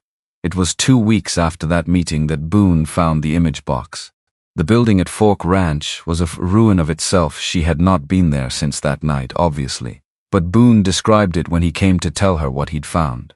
Dust on everything. The dining table, still at the center of the main room, with its dimensions unchanged. The pool table in the storage below, still wearing its canvas cover. The image recording box had been installed when the ranch was built, one of the early mechanical systems for preserving visual records, the kind that used light-sensitive plates to capture a sequence of still images, strung together in close enough succession to suggest movement when you held them to a light. It was a technology that serious ranching operations had started using for security purposes, expensive enough to be unusual, common enough to exist. The system at Fork Ranch had apparently recorded everything that happened in the main dining room on the night in question. The official report submitted after that night had stated that all recordings had been lost due to a mechanical failure. The report was wrong. Because Boone, who had been a soldier before he had been anything else and who had learned in the army that every system built to protect something important was required to have a backup, and that the backup was always located somewhere, a panicking person in a hurry would not immediately look. Boone went to the mechanical room behind the kitchen and opened the secondary housing underneath the main apparatus and found a second set of plates, intact, untouched, with the small indicator light still glowing. He brought them to Wade that evening. She was not there for this. She learned what happened only from Boone's account, given to her 2 days later, carefully, with the precision of a man who wanted her to have the accurate version. The plates, held to the lamp in Wade's study, produced a series of images. 12 of them, taken at intervals of several seconds each. The images were small and required the light to be held just right. In the first image, the dining table, 3 figures around it, the 4th figure lying motionless. In the 4th image, the 3 figures had drawn back, and on the table, above the prone figure, was a small woman in a work dress and apron, her hands placed one over the other on the man's chest, her entire body weight bearing down. In the 7th image, she was still doing it. The set of her shoulders showed the effort. Her head was turned slightly toward one of the men. At the edge of the frame, she was saying something to him, giving an instruction. In the 10th image, her shoulders were visibly trembling. Her hands had not moved from their position. In the 12th image, the man on the table had a visible rise in his chest, and the woman had sat back on her heels, her face turned upward, her whole body collapsed forward in the specific way of someone who has just spent everything they had. Wade looked at those images for a long time. Boone said he went through them twice. Then he started again from the first. And when he reached the 12th image the second time, he set the whole series down on the desk and he stood up and he took 2 steps, and then he had to put one hand against the bookcase on the far wall and stay there with his head down, without moving. Boone said it was the first time in all the years he had known Wade Callahan that he had ever seen the man need to hold on to anything. When Wade finally lifted his head, the only thing he said was 2 words, spoken in a voice Boone described as rough, in the way of something long unused: "Get the wagon." She was coming back from a late case when she saw the horse. It was a Tuesday, past 11, cold enough that her breath was showing in the lamplight from the boarding house windows. She had her kit over one shoulder and her collar up, and she was calculating, as she walked, the distance between where she was and where her bed was, and how many hours she could sleep before she needed to be back at Sycamore at 6. The horse was dark and large, and hitched at the post 20 feet from the boarding house door. She recognized it the way you recognized things you had observed carefully and filed away. Not the horse itself, but the stance of it, the quality of its stillness, the particular way it held its weight. She looked at the horse. Then she looked at the man standing on the far side of it. She didn't stop walking. She didn't speed up. She came the remaining distance at the same pace she had been keeping, and she stopped in front of him and she said, "If you've come to hand me more documents, I won't take them." Wade didn't answer. He followed her up the stairs. The boards sang underfoot, the particular board on the 4th step and the one on the 7th, both of them announcing every arrival and departure to the whole floor. She unlocked the door. She went in. She put her kit on the table. She turned around. He was standing at the threshold. Not inside. Not outside. At the exact line of the doorframe, with the hallway behind him and the room in front of him. And he was the largest person she had ever shared a small space with. And even standing in the doorway, he made the room reorganize itself around him. And he was not coming in. She looked at him. He looked at the room, at the narrow bed, the small table, the peg with her coat on it, the singing floorboard, the window onto the millinery wall. His jaw tightened just once, then it relaxed. His hands went to his sides, rose slightly, lowered again, repeated this once.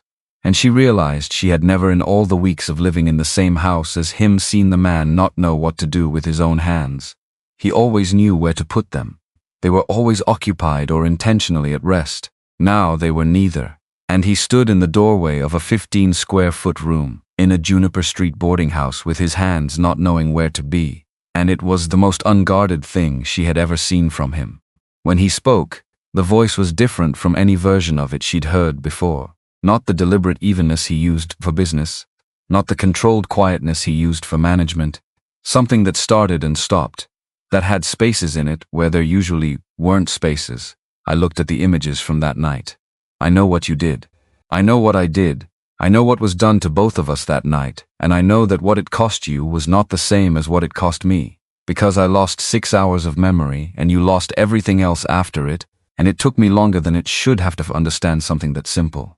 He stopped. Started again. I stood in my own dining room and said words I can't take back. I held a piece of paper and I believed it instead of you. And I haven't come here to ask you to forgive that. I don't have the standing to ask for it. Another stop.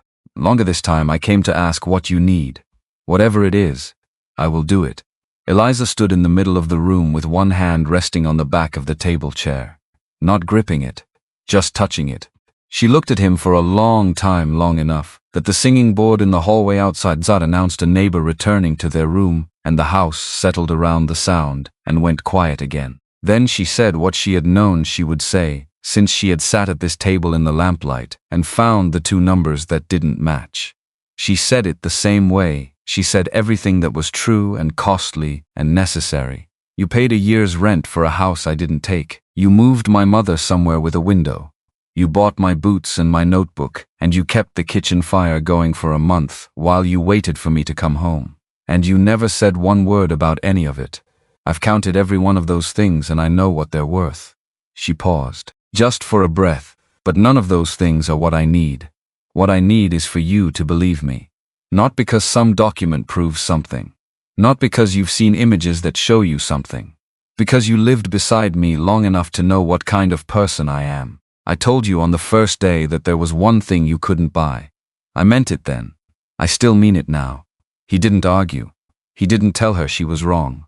He lowered his head and he stood there in the doorway, and she could see the cost of it in the set of his shoulders. The man who had never needed to hold on to anything, holding on to the doorframe. Then he asked, in the voice of someone who has run out of other approaches and has arrived, finally at the only remaining question, will you let me prove it?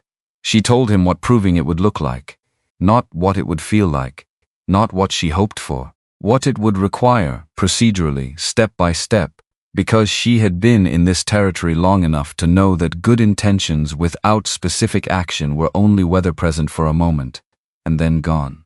She would not return to the ranch. She would keep her room at the boarding house and her shifts at Sycamore Clinic. She would remain exactly where she was, and she would continue doing exactly what she had been doing. And if he wanted a second blood test, a legitimate one, under conditions that could not be compromised after the fact, she would agree to it. On one condition, which she stated clearly and without apology. The next morning, at 8:30, in the office of an independent testing facility on the west side of Redstone Basin, one that had no prior relationship with the Callahan family and had been selected by Boone from a list he'd compiled from 3 separate sources. Eliza arrived first. She was wearing her work apron over her dress, and she had her own kit with her. Wade arrived 7 minutes later. He sat down in the chair she indicated without speaking. She took out her own supplies. She uncorked her own bottle of spirit alcohol and soaked her own cloth and cleaned the site on his arm herself, the way she cleaned every site on every patient, with the same thoroughness. She uncapped her own lancet. She drew the sample with her own hands, pressing the collection tube against the puncture and watching it fill, and she did not look away from it until it was full and capped. She labeled it herself. Her handwriting, her notation system, the same format she had used her entire career. She placed it in the carrying case. She fastened the case. She picked it up. She walked it herself to the intake counter. She watched the facility attendant enter the identifying information into the record book. She watched him place the case in the secure cabinet. She did not leave the counter until he had closed the cabinet and given her the receipt with the facility seal and the case number on it. And she put the receipt in her inner pocket and she turned around. Wade had followed her to the counter and had stood behind her throughout, saying nothing, both gloved hands at his sides watching. She looked at him. He looked at her. She nodded once. He nodded once. And they left the facility and went in separate directions, back into the streets of Redstone Basin, and the ordinary morning continued around them, as though nothing of consequence had happened, which was exactly how the most consequential things always felt in the moment of their occurring. The results took 4 days. She went to collect them on the 4th morning, on her way to Sycamore, before the clinic opened and before she'd eaten, because she had discovered that the fastest way to get through a thing was usually to do it at a time, when you had too little coffee in you to be properly afraid. She opened the envelope at the intake counter, standing. The facility attendant, a young man with an ink stain on his right cuff, was recording something in a ledger and paid no attention to her. She unfolded the result. She read it. She read it again. Probability of biological relation 99.99%. The intake counter was a solid piece of furniture. She was glad of that. She put both hands flat on it and looked at the result for another moment, not because she needed to read it again, but because she needed to finish processing the fact that she had been right. She had known she was right. But being right and knowing you're right are 2 separate experiences, and the second one sometimes requires a moment. She looked up. Wade was standing 3 feet away. She hadn't heard him come in. She had not, apparently, been as attentive to her surroundings as usual, which was new. She handed him the paper. He took it. He read it fast, the way he read everything, scanning for the operative information, discarding the rest. Then he read it again slowly, and on the second reading something happened to his face. Not a dramatic collapse, not relief or joy, or any of the expected emotions. Something came out of it rather than going into it, like watching a wall lose a brick it had been relying on for 12 years. He stood there with the result in his hand, and the paper shook slightly, which was the only physical evidence of anything. And his voice, when he finally spoke, was the voice of a man encountering a thing he had known intellectually, and was only now knowing in the way that lived in the chest rather than the head. If this is true, then what have I been living inside for 12 years? She didn't answer that. It wasn't a question that needed her answer. It was a question that had been waiting 12 years for the right moment to be asked out loud, and she had just handed him the piece of paper that made asking it unavoidable. She put the receipt from 4 days ago back in her coat pocket alongside the new result. They walked out of the testing facility onto the street in the morning cold and went in the same direction this time, without discussion, which was how Eliza knew something had shifted, not dramatically, not irrevocably, but in the way of tectonic movement, slow and enormous, and felt more than seen. And Boone Garrett, who had gone ahead to find Doc Harlan Pruitt while they waited for the results, had already been 3 days in the doing of it. Pruitt was not difficult to find, as it turned out, for someone who knew which kind of rock to look under. He lived on the eastern edge of town, in a small house that had been allowed to diminish year by year, in the way that houses diminish when the person inside them has stopped caring about upkeep because they have something heavier than housework to attend to. Boone had been there twice before he found the old man. In the first time, the curtains had been drawn and no one had come to the door, which Boone took as the ordinary evasion of a man who knew what kind of visitor was likely to arrive one day and had been rehearsing his non-appearance. The second time, a Wednesday morning, the door opened. Pruitt was 68 years old and looked older and had hands that shook in the uncontrolled way of a man who had been carrying something too heavy for too long and whose body had decided to express the weight through the most visible part of him. He looked at Boone. He looked past Boone to the street. He opened the door wider. Boone came back to Sycamore that evening and told Eliza what the old man had said, in Boone's careful, ordered way, not dramatizing, not editorializing, just the account. Pruitt had signed the original documentation 12 years ago. The real documentation, the report from the hospital after the riding accident that killed Tobias, had said that Wade's injuries were significant but not permanent, that his prognosis was complete recovery, that there was no clinical indication of any lasting impact on his capacity to have children. He had altered the conclusion. Fletcher Callahan had come to see him in the second week after the accident. Not in a threatening way, Boone was clear on this. It had clearly been important to Pruitt to establish this. Fletcher had not threatened him. He had sat in a chair and spoken very gently, almost with affection, the way a reasonable man explains a reasonable position. He had said that if the young man believed he could never have a family of his own, he would never take a wife, and if he never took a wife, there would be no one for their enemies to target. He had called it mercy. Pruitt had been in debt at the time, had lost his practice to a larger concern, had been, as he told it, in the exact condition that made a man most susceptible to the particular kind of argument that allowed him to tell himself that something immoral was actually kind. He had signed. He had kept the original report not from conscience. He was clear about this too, almost insistently clear, as though he needed the truth of his own motives to be on the record before anything else, not from conscience, but from fear. Because he had known that someone would come one day, and he had needed something to show when they arrived. When Boone finished the account, Eliza was quiet for a moment. Then she put on her coat and her hat, and she followed Boone to Pruitt's house, and she sat across from the old man in his diminishing parlor, and she looked at him, and what she said without raising her voice. Because she had never needed to raise her voice to make a thing land. People come into a healing practice with the most precious thing they have, their own body. They place it into the hands of someone wearing a practitioner's coat, which is the same as saying, I trust you with the thing I cannot afford to lose, because they cannot read the reports themselves and cannot verify the conclusions themselves, and they have no other choice. You took that trust and you sold it, and the price was 12 years of a man's life. 12 years he spent believing he was the last of himself. That was not taken from him by illness. It was taken by a signature. Pruitt sat with his hands shaking in his lap. He didn't say anything for a long time. Wade, who had been standing by the door, said only what needed to be said, in the same voice he used for everything. You'll need to say all of that again somewhere else. In front of other people. This time you won't get to be a coward about it. They left Pruitt to the weight of what was coming, and walked back out into the October afternoon, which was doing what Wyoming afternoons did in October, gathering itself for winter. The sky pressing down low and heavy and serious. Something was moving under the surface of all of it. Eliza could feel it the way she felt the change in barometric pressure before a major weather event, not in the air but in her chest, in some instrument below conscious perception. Something was beginning to accelerate. She went back to the boarding house that night and took the leather notebook off the shelf and opened it to the next blank page, and she wrote the date, and then she sat for a while, and then she wrote, There are things that are true whether anyone believes them or not. The knowing of them is not the same as the proving of them.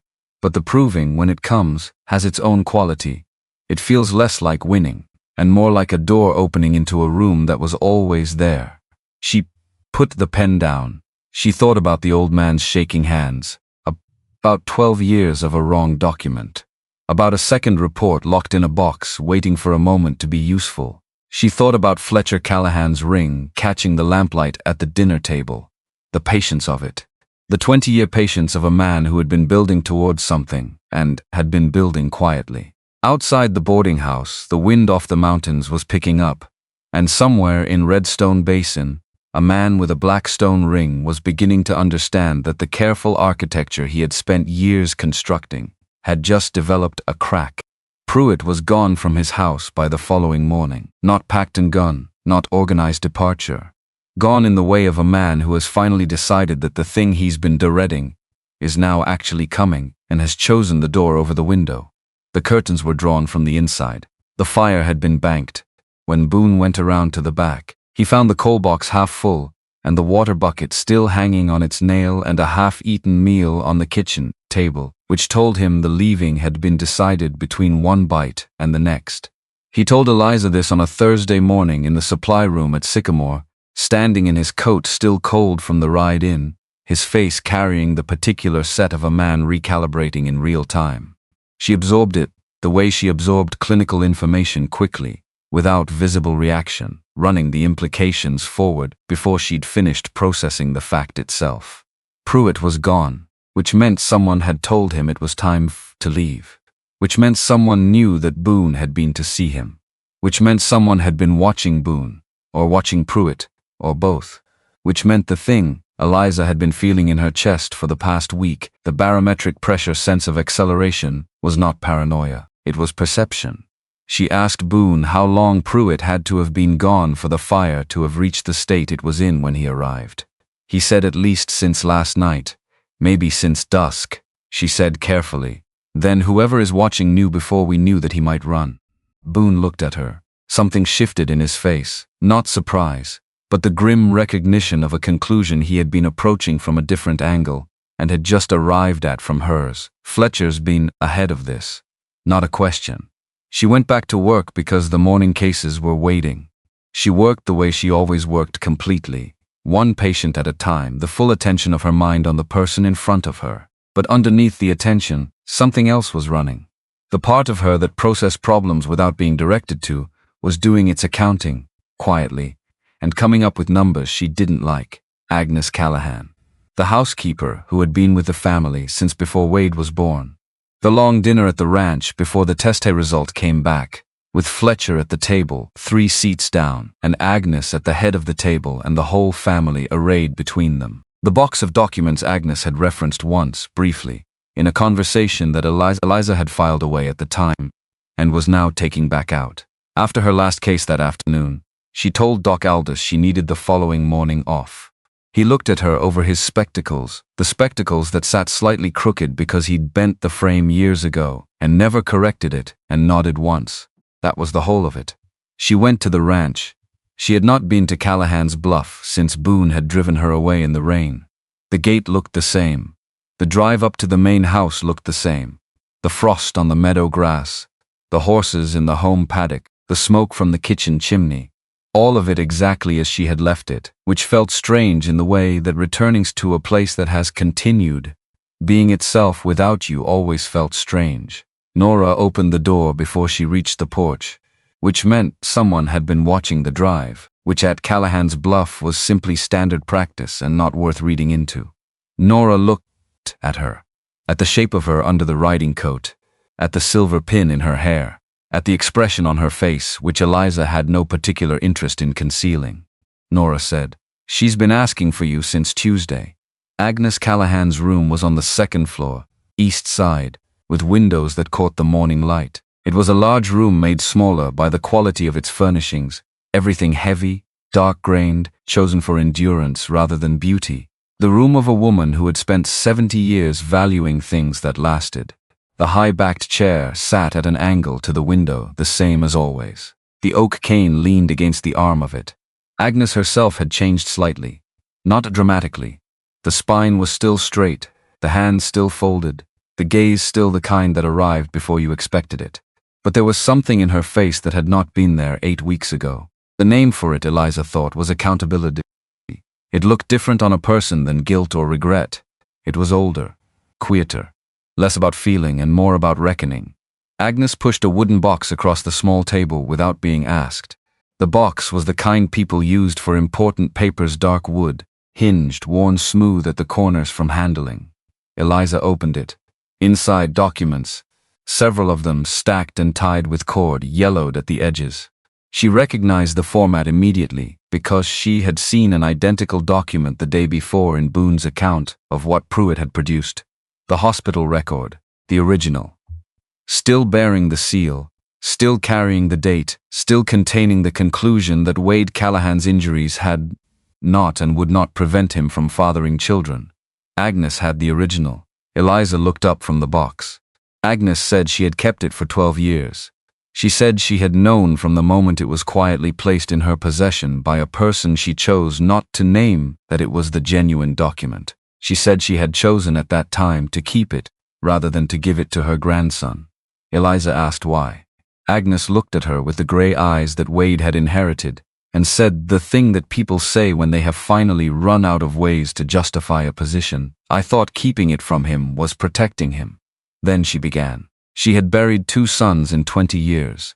The first had died of a fever, quick and merciless, before his 40th birthday. The second had been killed in a dispute over water rights that had escalated past every reasonable stopping point. A dispute that Fletcher had managed, and that Agnes had always believed Fletcher had managed toward that outcome rather than away from it, though she had never been able to prove it. Tobias Wade's brother 12 years ago had been the 3rd grave. After Tobias, Wade was the only one of his generation left. She had stood at 3 graves and counted the names remaining and done arithmetic, and the arithmetic had said, if Wade never married, there was no wife to be targeted. If there was no wife, there were no children to be used as leverage. If the line ended with him, there was nothing for their enemies to reach forward and touch. She had held that logic for 12 years and told herself it was love. That the thing she was doing was the same thing a field surgeon did when he made the choice to amputate terrible, but necessary, but kind, in the largest possible sense. She had watched her grandson sit alone at the head of the kitchen table at midnight, eating cold food with his gloves still on. She had watched him build his walls taller, every year in the specific way of a person who has been told that the walls are all there is, and she had held the document and she had called it protection. The word she used now, sitting in her chair with the oak cane across her lap, was not protection. The word she used was crime. Eliza sat with that. Let it settle. Then she asked about the second set of papers in the box. Agnes said there were 2 things she had done wrong. The document was the first. The second was underneath it. Eliza lifted the first stack of papers and found the second beneath, a series of documents relating to freight routes and cargo manifests. Not Callahan family business, or not only. Cargo on Callahan lines that did not appear in Callahan ledgers. 3 specific shipments, dates spanning 4 years, each carrying goods that Wade had explicitly and formally prohibited from being transported on any vehicle operated by the family concern. Fletcher's goods, moving on Wade's lines, documented nowhere, invisible to anyone who only looked at the official records. Agnes had discovered this 7 years ago. She had not been able to bring it to Wade directly, because by that point Fletcher had built sufficient loyalty among the men around Wade that anything she said would have been reported back to Fletcher before it reached her grandson's ear. And if Fletcher knew she knew what had happened to her second son, the water rights dispute, the escalation past every reasonable stopping point would happen again. So she had done what she had convinced herself was the second smartest thing. She had found someone who existed outside the system. Someone Fletcher couldn't own, a working man, decent, with no allegiances to any of the parties involved. A freight hauler who ran independent routes and had a reputation for being straight. She had arranged for him to be on a specific run, carrying specific goods, with enough information to report what he saw to the county sheriff, and then walk away clean. She had not accounted for the possibility that Fletcher would know. That Fletcher had informants on every route, in every stable, on every loading dock, that carried so much as a bale of hay through his radius of influence.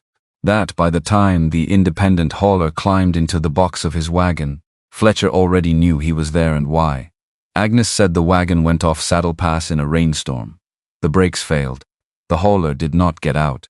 She said it with the flat affect of a woman who had been carrying this sentence for 4 years and had rehearsed its delivery so many times that all the feeling had been worn off the outside, leaving only the words. Eliza asked her the name. Agnes said Earl Harmon. The room was very still for a long time. The papers in Eliza's hands did not fall. because her fingers had closed around them with the particular involuntary grip of a body that knows something catastrophic is happening before the mind has finished processing it. The papers crinkled slightly at the edges where her knuckles had gone white. Agnes kept speaking because she had started and stopping would not unmake any of it.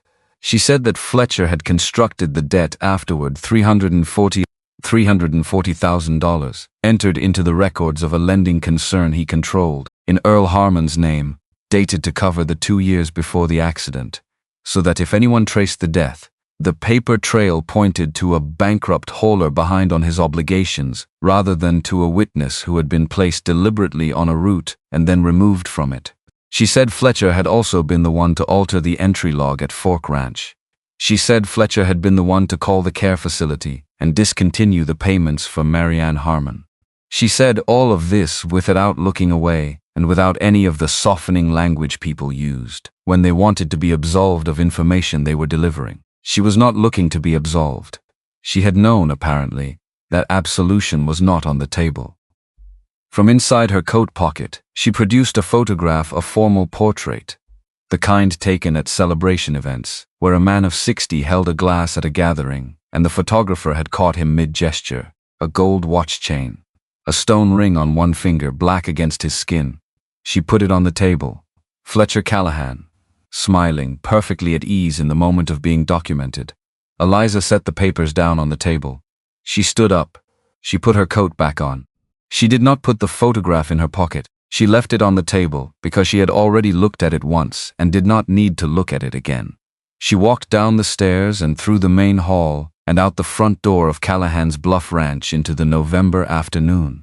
The cold hit her face, and she stopped walking in the middle of the yard, and she stood there. She was waiting for something. She could feel the specific vacancy inside herself that meant she was waiting to feel what she was supposed to feel: grief, rage, the particular weighted collapse of learning that your father's death was not an accident and was not random and was the specific intended outcome of a specific decision made by a specific person who was currently alive and eating his breakfast and wearing his ring. She waited. What came was not what she expected. What came was nothing. Not the nothing of numbness. She had felt numbness before. She knew what it was. This was something else. A flatness. A stillness so complete and so cold that for a moment she could not feel the wind off the mountains at all, and the yard was silent, and the horses in the paddock had their backs turned to the weather. She stood there until the feeling or the absence of it passed through her, until she had been in it long enough to understand that this was what happened when a person had been carrying grief for 4 years, and then was told the grief was not the shape they thought it was. The body needed time to repack the thing into the new container. She went home. She wrote nothing in the leather notebook that night. She lay on the narrow bed in the dark, and she thought about her father's hands, big hands, calloused, the kind of hands that could manage a team of horses in a crosswind on a mountain pass. And she thought about 4 years of payments toward a debt that had been invented by a man who was still sitting at dinner tables and raising glasses of bourbon in the candlelight. She was done lying in the dark after about an hour. She got up. She went to Sycamore Clinic, and she worked the rest of the night shift because someone had to, and because the work was real, and the people in it needed what she had, and needing to be needed was what had always pulled her out of the static. The following Tuesday, a rider came to Sycamore with a message folded twice. Inside, in Boone's handwriting, compact, military, the handwriting of someone who had learned to write in conditions where concision was survival. Federal Marshal in Cheyenne. Pruitt is back. Has counsel. Ready to talk. Eliza read it at the supply room table, and then folded it and put it in her coat pocket and went back to her patient, who was a rancher named Wilkins with a deep bruise on his forearm from a fence post that had kicked back on him, and who was trying to convince her it wasn't anything, and she was spending the necessary time convincing him it was. That was the week Boone compiled the full accounting. He had been gathering it in pieces for 2 months, not all at once, not in any way that would have been visible to someone watching a single source. Bits from the county records office. Bits from the freight manifests he had personal access to as Wade's man. Bits from the testimony of 3 independent haul routes who had noticed irregularities on routes they'd run alongside Fletcher's operations and had mentioned it to no one. because there was no one to mention it to who wouldn't carry it back. And now, Pruitt's account, which Pruitt was apparently willing to give in full and in writing, under oath in front of a federal marshal, to a man Boone knew from the war who was straight and had jurisdiction. Boone put the compiled file on the supply room table on a Wednesday evening and walked Eliza through it, not summarizing. Going through it, page by page, the way a good officer debriefs fully, in order, without assuming she could fill in gaps herself. She turned through the pages. She stopped. Near the middle of the stack was a document she had not seen before. Not a receipt, not a manifest, not a statement. A background assessment, the kind of comprehensive information gathering that a careful man would commission before making a significant business decision. The date on it was months earlier, before the snow on the windows of Wade's office, before the stack of papers on his desk, before the contract. The document covered her completely.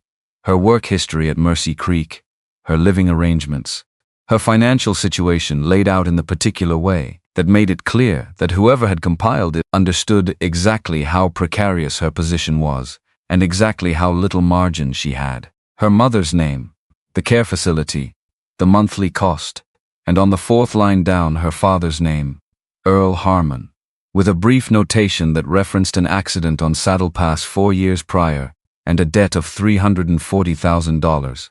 She read that line 3 times. Then she picked up the entire file and she left Sycamore, and she walked to the livery, and she saddled the bay mare she had been using since she sold her own horse, and she rode to Callahan's Bluff.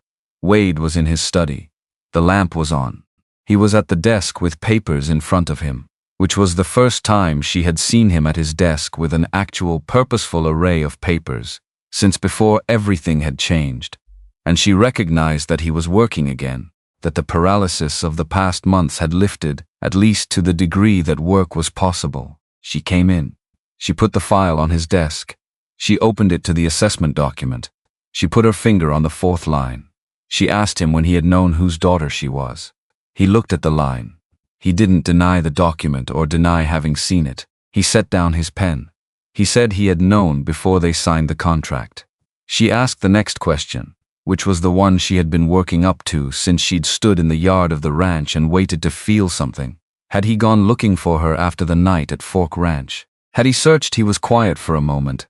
Not evasive, she could tell the difference by now. Just making sure he said it accurately. He said yes. He said that when he had come back to himself that morning, the gray November morning, the light through the curtains, the strange discontinuity of 6 hours missing, he had found himself holding a silver hairpin in his bare hand. He remembered nothing else, only that he was alive, and that the pin was in his hand, and that someone had made that fact true. He had put people to work, finding out who the pin belonged to. Every clinic in the region, every healer, every medical practice within 2 days' ride. 6 weeks of it. And when they had found her, the assessment had come back the same afternoon. The address had, and on the 4th line of the assessment was the name connected to a man who had died on a freight route that was, at the time, operating under Callahan oversight. She nodded, very slowly. Then she asked the question she had been afraid to ask, since the moment she'd stood in the yard with the cold and the nothing inside her. The question about the contract. The kitchen fire kept burning. The boots, the notebook, the house with the heat on and the larder full. Whether any of those things had been for her, or whether they had been the behavior of a man trying to discharge an obligation to a dead hauler on a mountain pass, because that hauler had died inside the territory of his responsibility. She said she wasn't asking him to make it sound better than it was. She only needed him to tell her the truth. Wade stood up. He went to the window. He stood there for a long time, looking out at the dark meadow, at the frost-bright grass and the horses standing still against the cold. When he turned back, what he said was not an answer, in the conventional sense. It was something more accurate than an answer, which was an honest account of the limits of what he knew. I don't know. I have asked myself that question, and I have never been able to answer it with certainty. Because those two things were wound together from the beginning, and I was not honest enough with myself to separate them while they were happening. She looked at him for a long time. Then she picked up her father's notebook which she had brought, folded inside her coat, and she walked out. That night Boone put the compiled file on a wagon and rode north toward Cheyenne, which was where the Federal Marshal's Circuit Court was currently sitting, and where Pruitt was waiting with his counsel and whatever courage he had managed to locate in himself after decades of cowardice. And somewhere in Redstone Basin, a rider was already going in the same direction. Not Boone's rider. The news came back before dawn.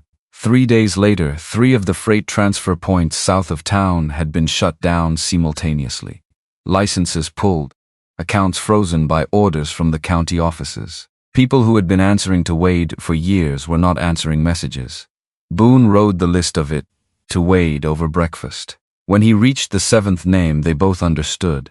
Fletcher was not attacking the operation. He was clearing the board.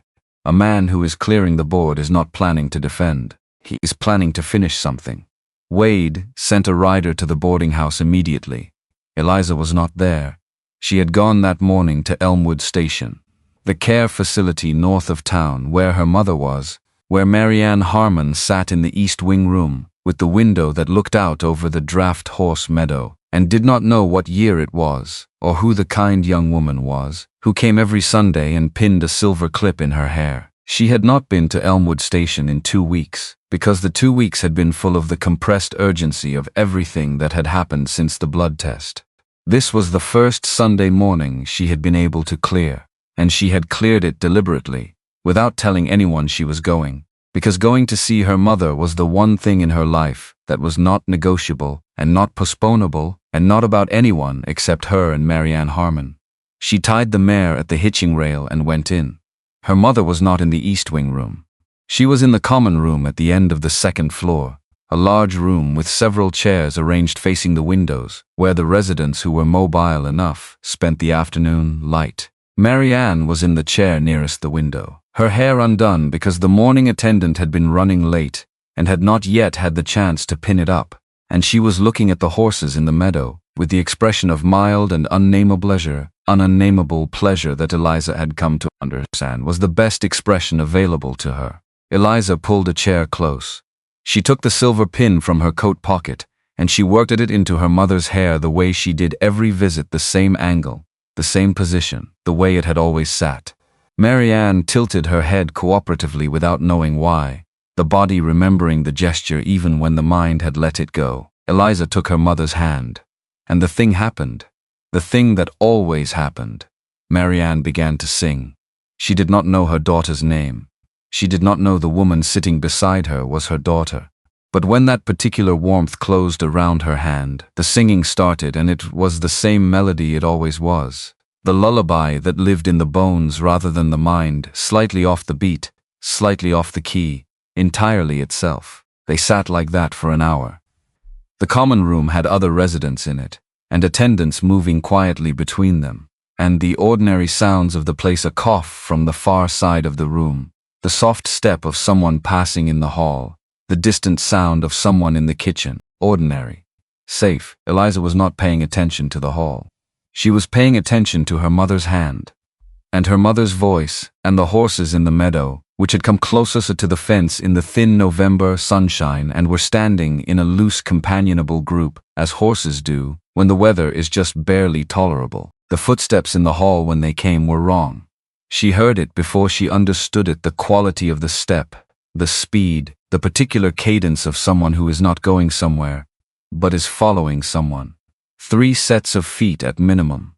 The wrong rhythm for this place. She stood up, she squeezed her mother's hand once, quick, and she let go. She went to the common room door and looked into the hall. The door at the far end of the hall, the one that opened onto the back staircase, was just swinging shut. One of the facility's attendants was standing in the middle of the hall, with the expression of a man who has been told something confusing and is deciding how concerned to be. Eliza pulled her coat straight. She thought about the layout of the building. She had been here enough times to have it fully in her head. Ground floor, the entry, the offices, the dispensary, the kitchen. 2nd floor, resident rooms, the common room, the back stairs at both ends. 3rd floor, storage, the laundry, and the roof access via the maintenance ladder. She moved towards the far staircase rather than the main one. She went up. The 3rd floor storage level smelled of camphor and old linen. She went through it and up the maintenance ladder and onto the roof, which was flat on this section of the building, and offered a view of both the front hitching rail and the alley along the east side. There were 2 horses in the alley that had not been there when she arrived, hitched quickly, not properly the kind of hitching you did when you expected to be back in a hurry. She went back down.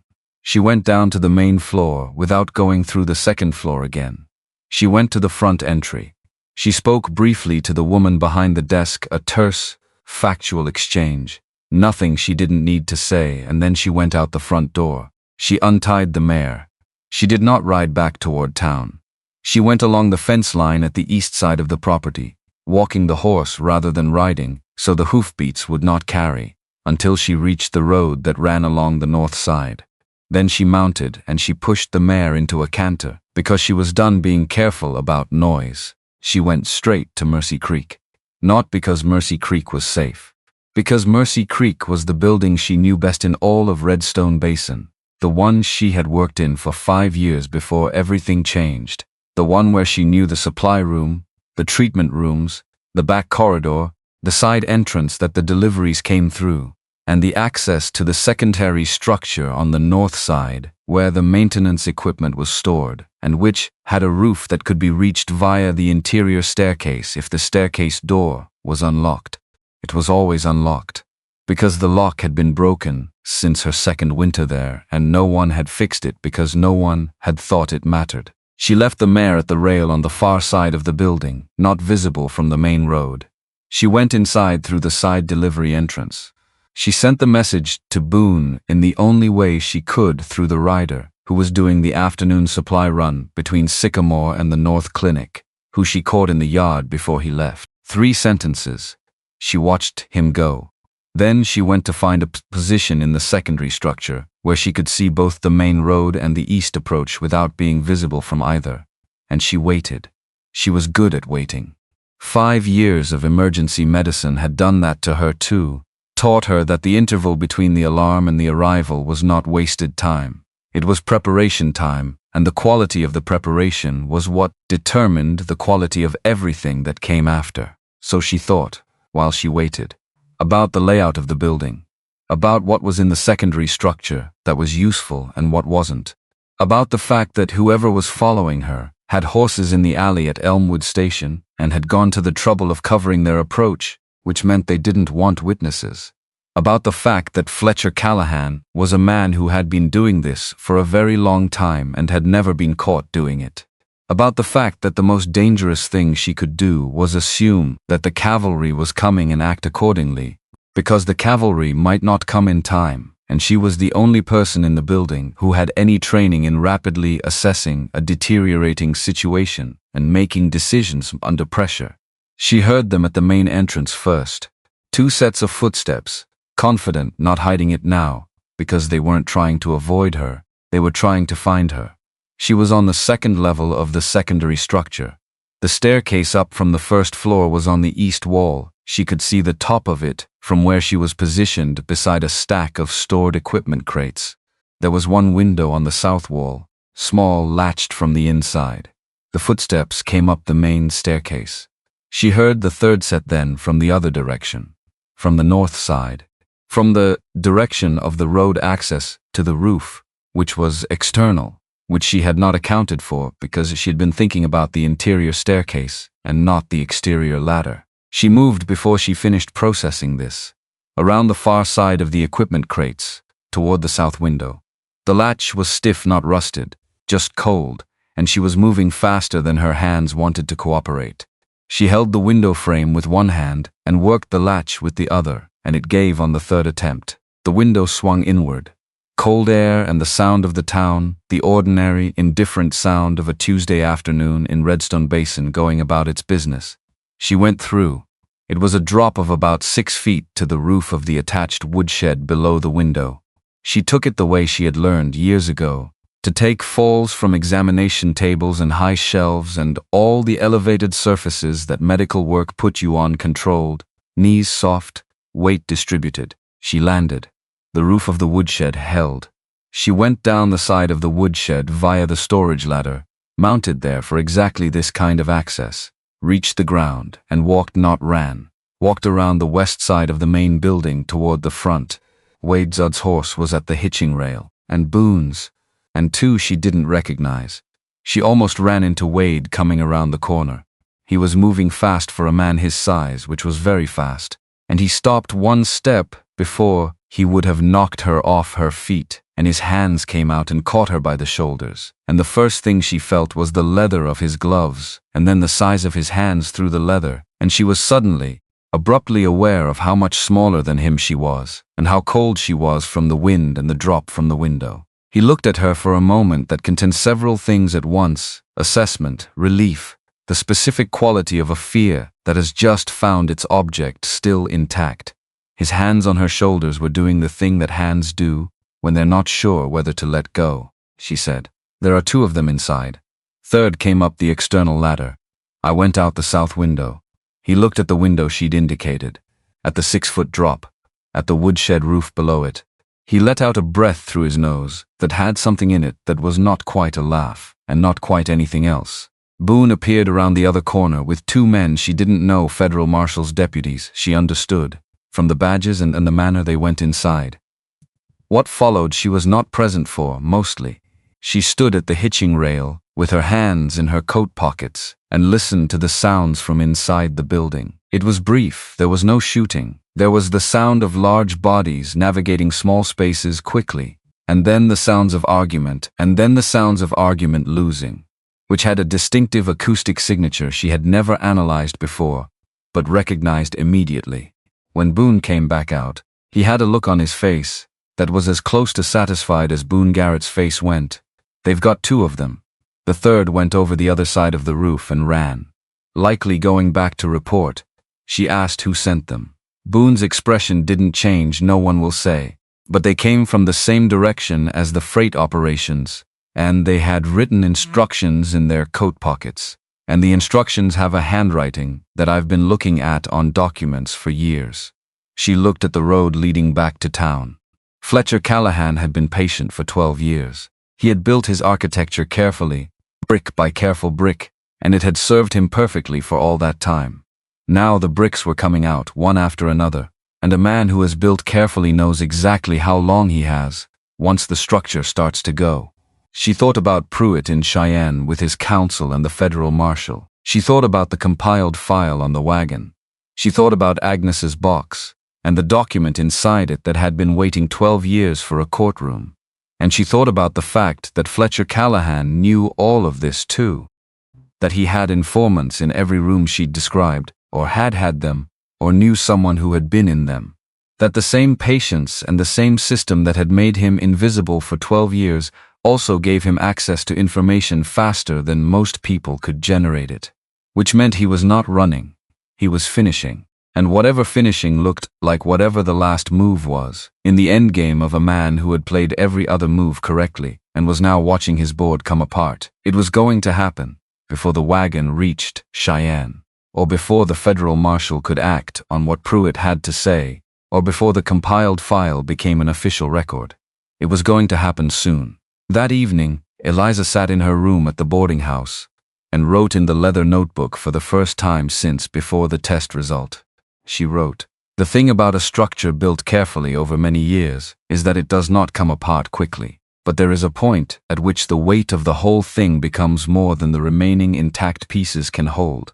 And at that point, not before it falls completely." She put the pen down. She thought about the message that had come 2 hours ago from Boone.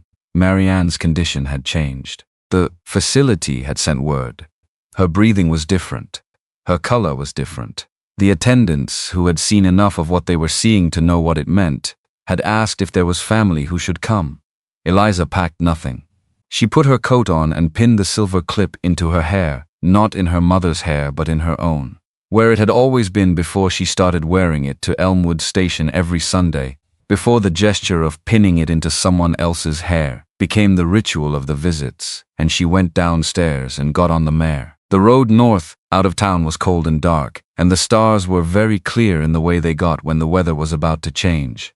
She rode at a pace the mare could sustain, and she did not look at what was behind her. She was not prepared for what was coming. She knew she wasn't. Some things you could not prepare for in advance. could only meet directly when they arrived, and then live in the aftermath. What she did not know, riding north in the dark with the stars very clear and the wind off the mountains at her back, was that the aftermath of the next 72 hours would contain more than one kind of ending. Marianne Harmon was still breathing when Eliza arrived. This was the first thing she checked. Before she spoke to the night attendant, before she removed her coat, she went directly to the East Wing room and stood in the doorway and watched her mother's chest, the slight, shallow rise and fall of it, and only after she had counted 3 cycles did she allow herself to cross the room and pull the chair close and sit. The room was warm. Someone had built the fire up before Eliza arrived, which meant the staff had been expecting her, which meant the change had been going on for longer than the message had indicated. This was the way of these things. The body made its decisions gradually and then all at once, and the people watching it tried to find the right moment to send word and almost always sent it slightly too late.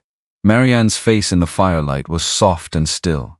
Not unconscious, the eyes moved occasionally behind their closed lids, and twice in the first hour she shifted position with the small, dreaming adjustments of a person who is somewhere other than this room. Her hands were folded on the blanket. Her hair was pinned. The attendant had pinned it. That evening, Eliza would later because she had mentioned once that Marianne preferred it pinned and the staff had remembered. The silver clip was not in her mother's hair. It was in Eliza's own hair, where she had worn it that night for the first time in months. She took it out. She leaned forward and worked it gently into the white hair above her mother's ear, the way she had done 100 times, and when it was fastened she sat back. She took Marianne's hand and waited. Wade came sometime in the first hour. She heard the horse outside, heard the door at the end of the hall, heard the particular weight of his step on the floorboards. He stopped outside the room. Through the small glass panel in the door, she could see him in the hallway, his coat still on, his hat in his hand, his face angled toward the door and then away from it. He didn't come in. He sat down on the bench along the hall wall and he put his elbows on his knees, and he was there. That was what he did. He was simply there, in the hallway, on the bench, for the rest of the night, and every time Eliza looked up through the glass panel, he was in the same position. She didn't ask him to come in. She didn't ask him to leave. She understood that he was doing the only thing he could do, which was be present at the boundary of a grief that wasn't his to enter. She talked to her mother through the night, not about the things of the past months, not about contracts or blood tests or documents. She talked about ordinary things, about a case she'd had the week before.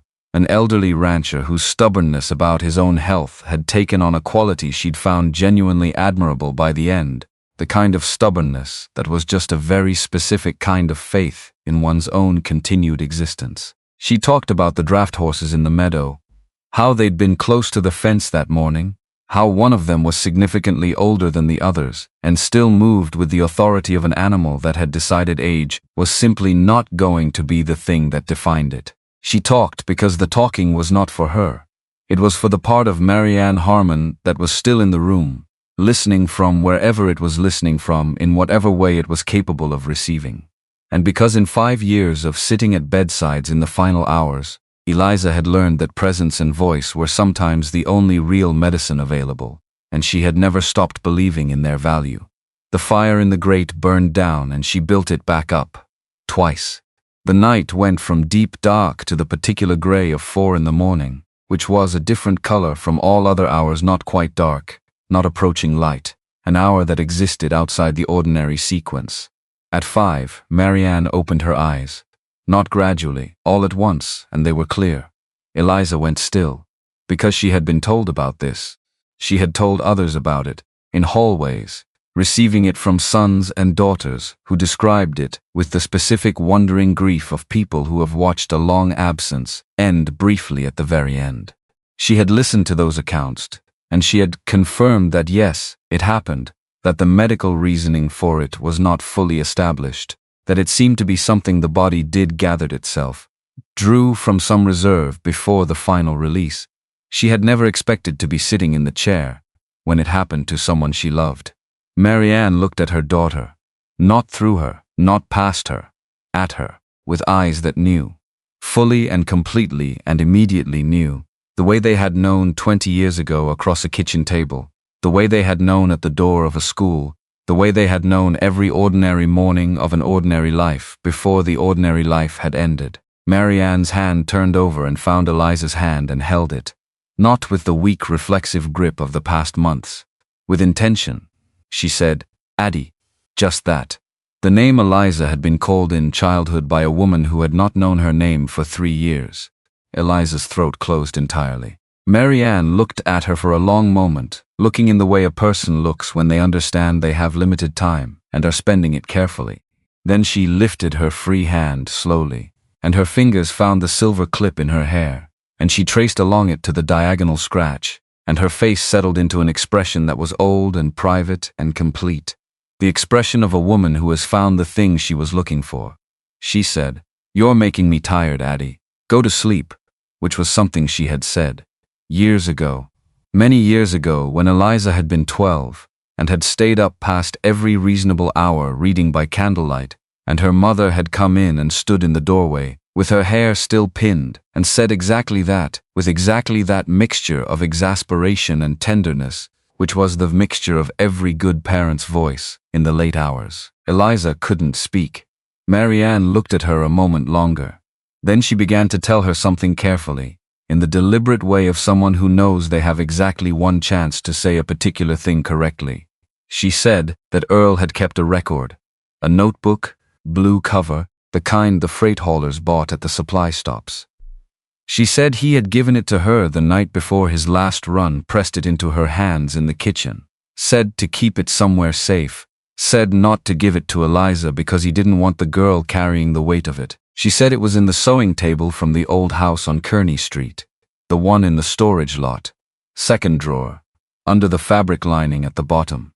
She said this clearly and entirely, and then she let out a breath, long, slow, the breath of a person setting down something they have been holding for years, and her hand in Eliza's hand relaxed. Then she began to sing, the lullaby, the same one. But this time she looked at Eliza while she sang it, looked at her directly, without the courtesy distance of the past 3 years.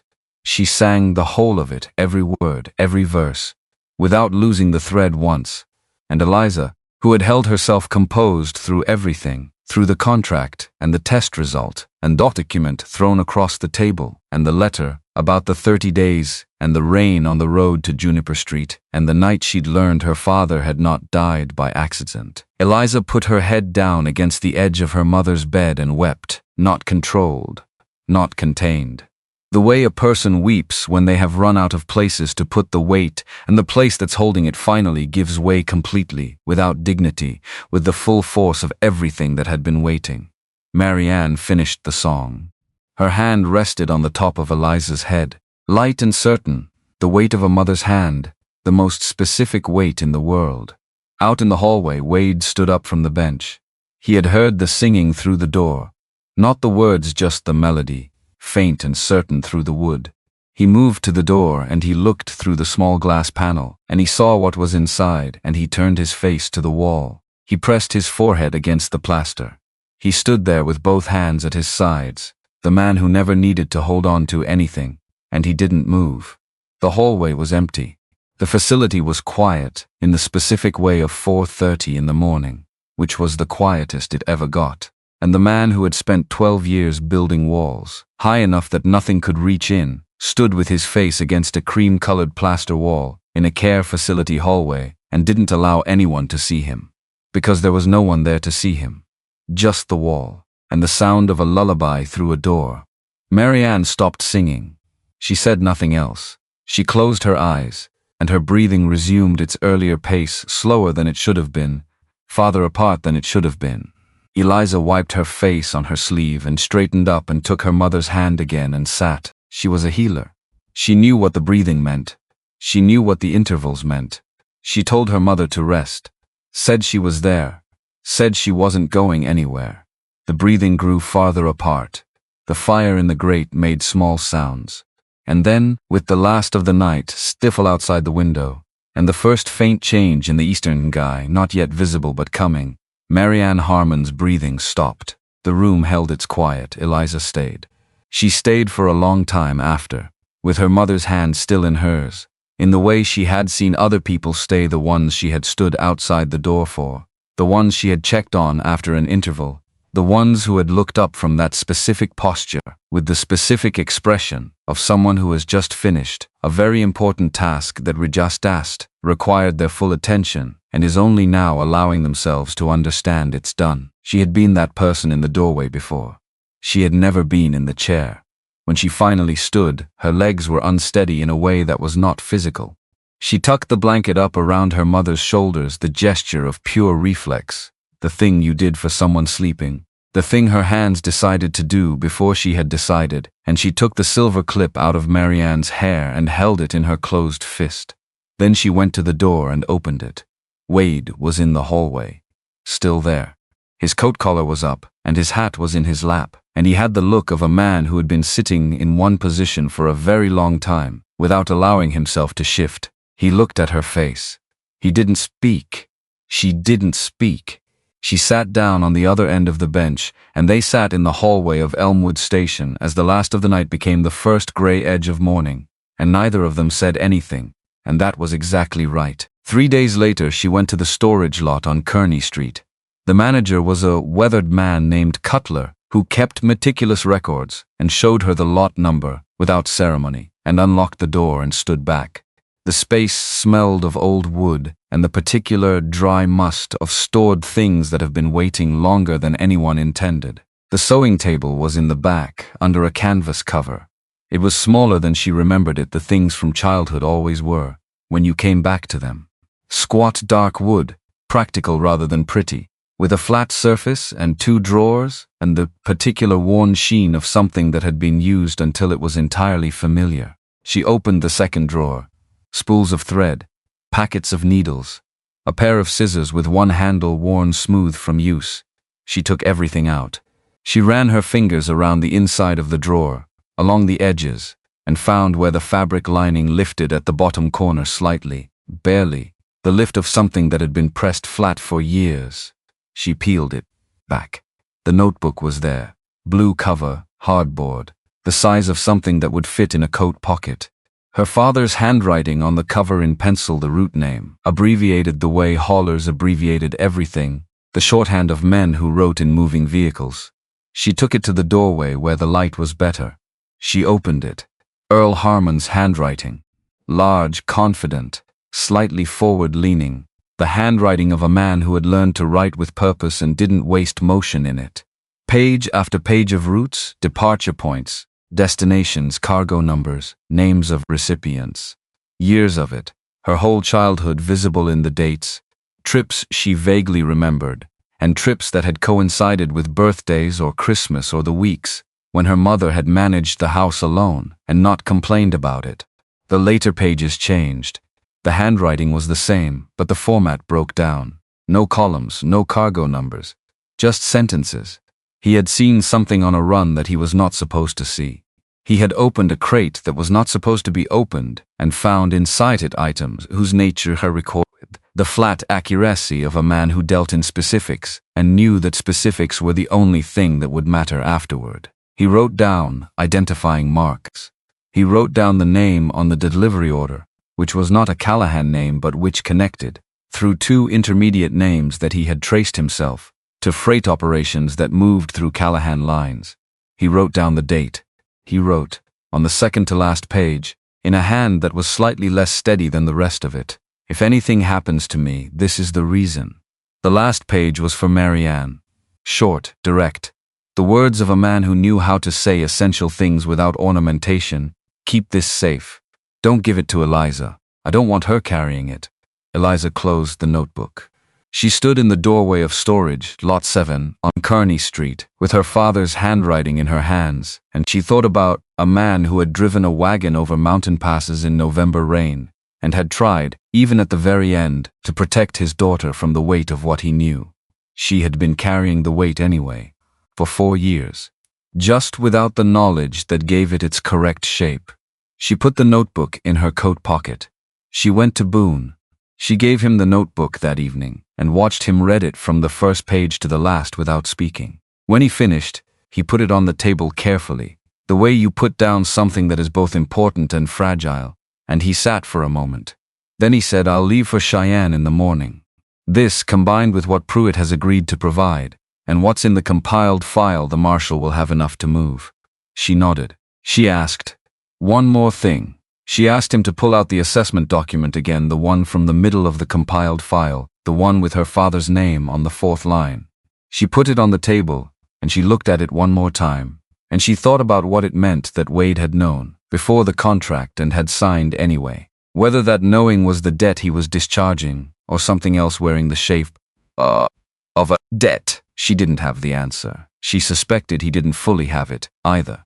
What he had said was the most accurate thing, that the two things had wound together from the beginning, and that he hadn't been honest enough with himself to separate them in the moment.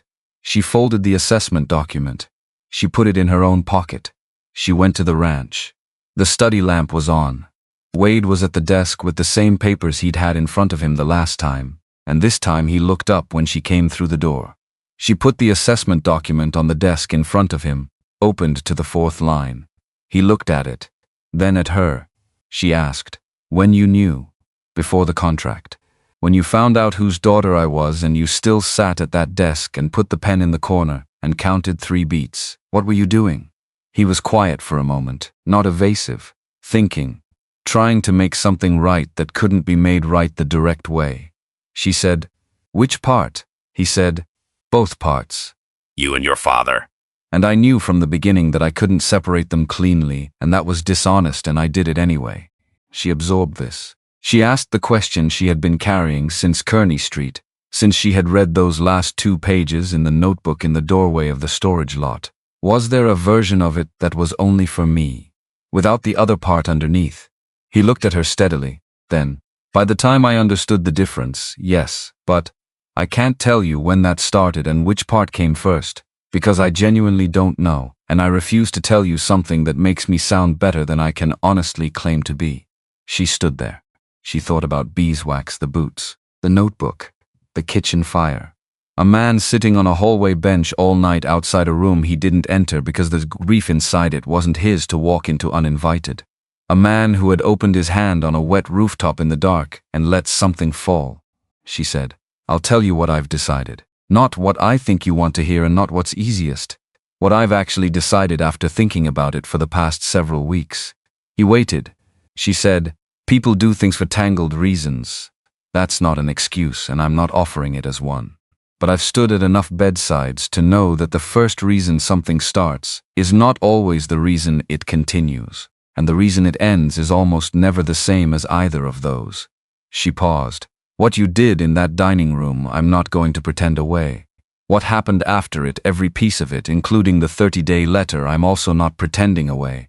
But I've been watching what you do when you think the accounting is settled and there's nothing left to manage. And what you do when you think no one is watching is a different thing from what you do when they are."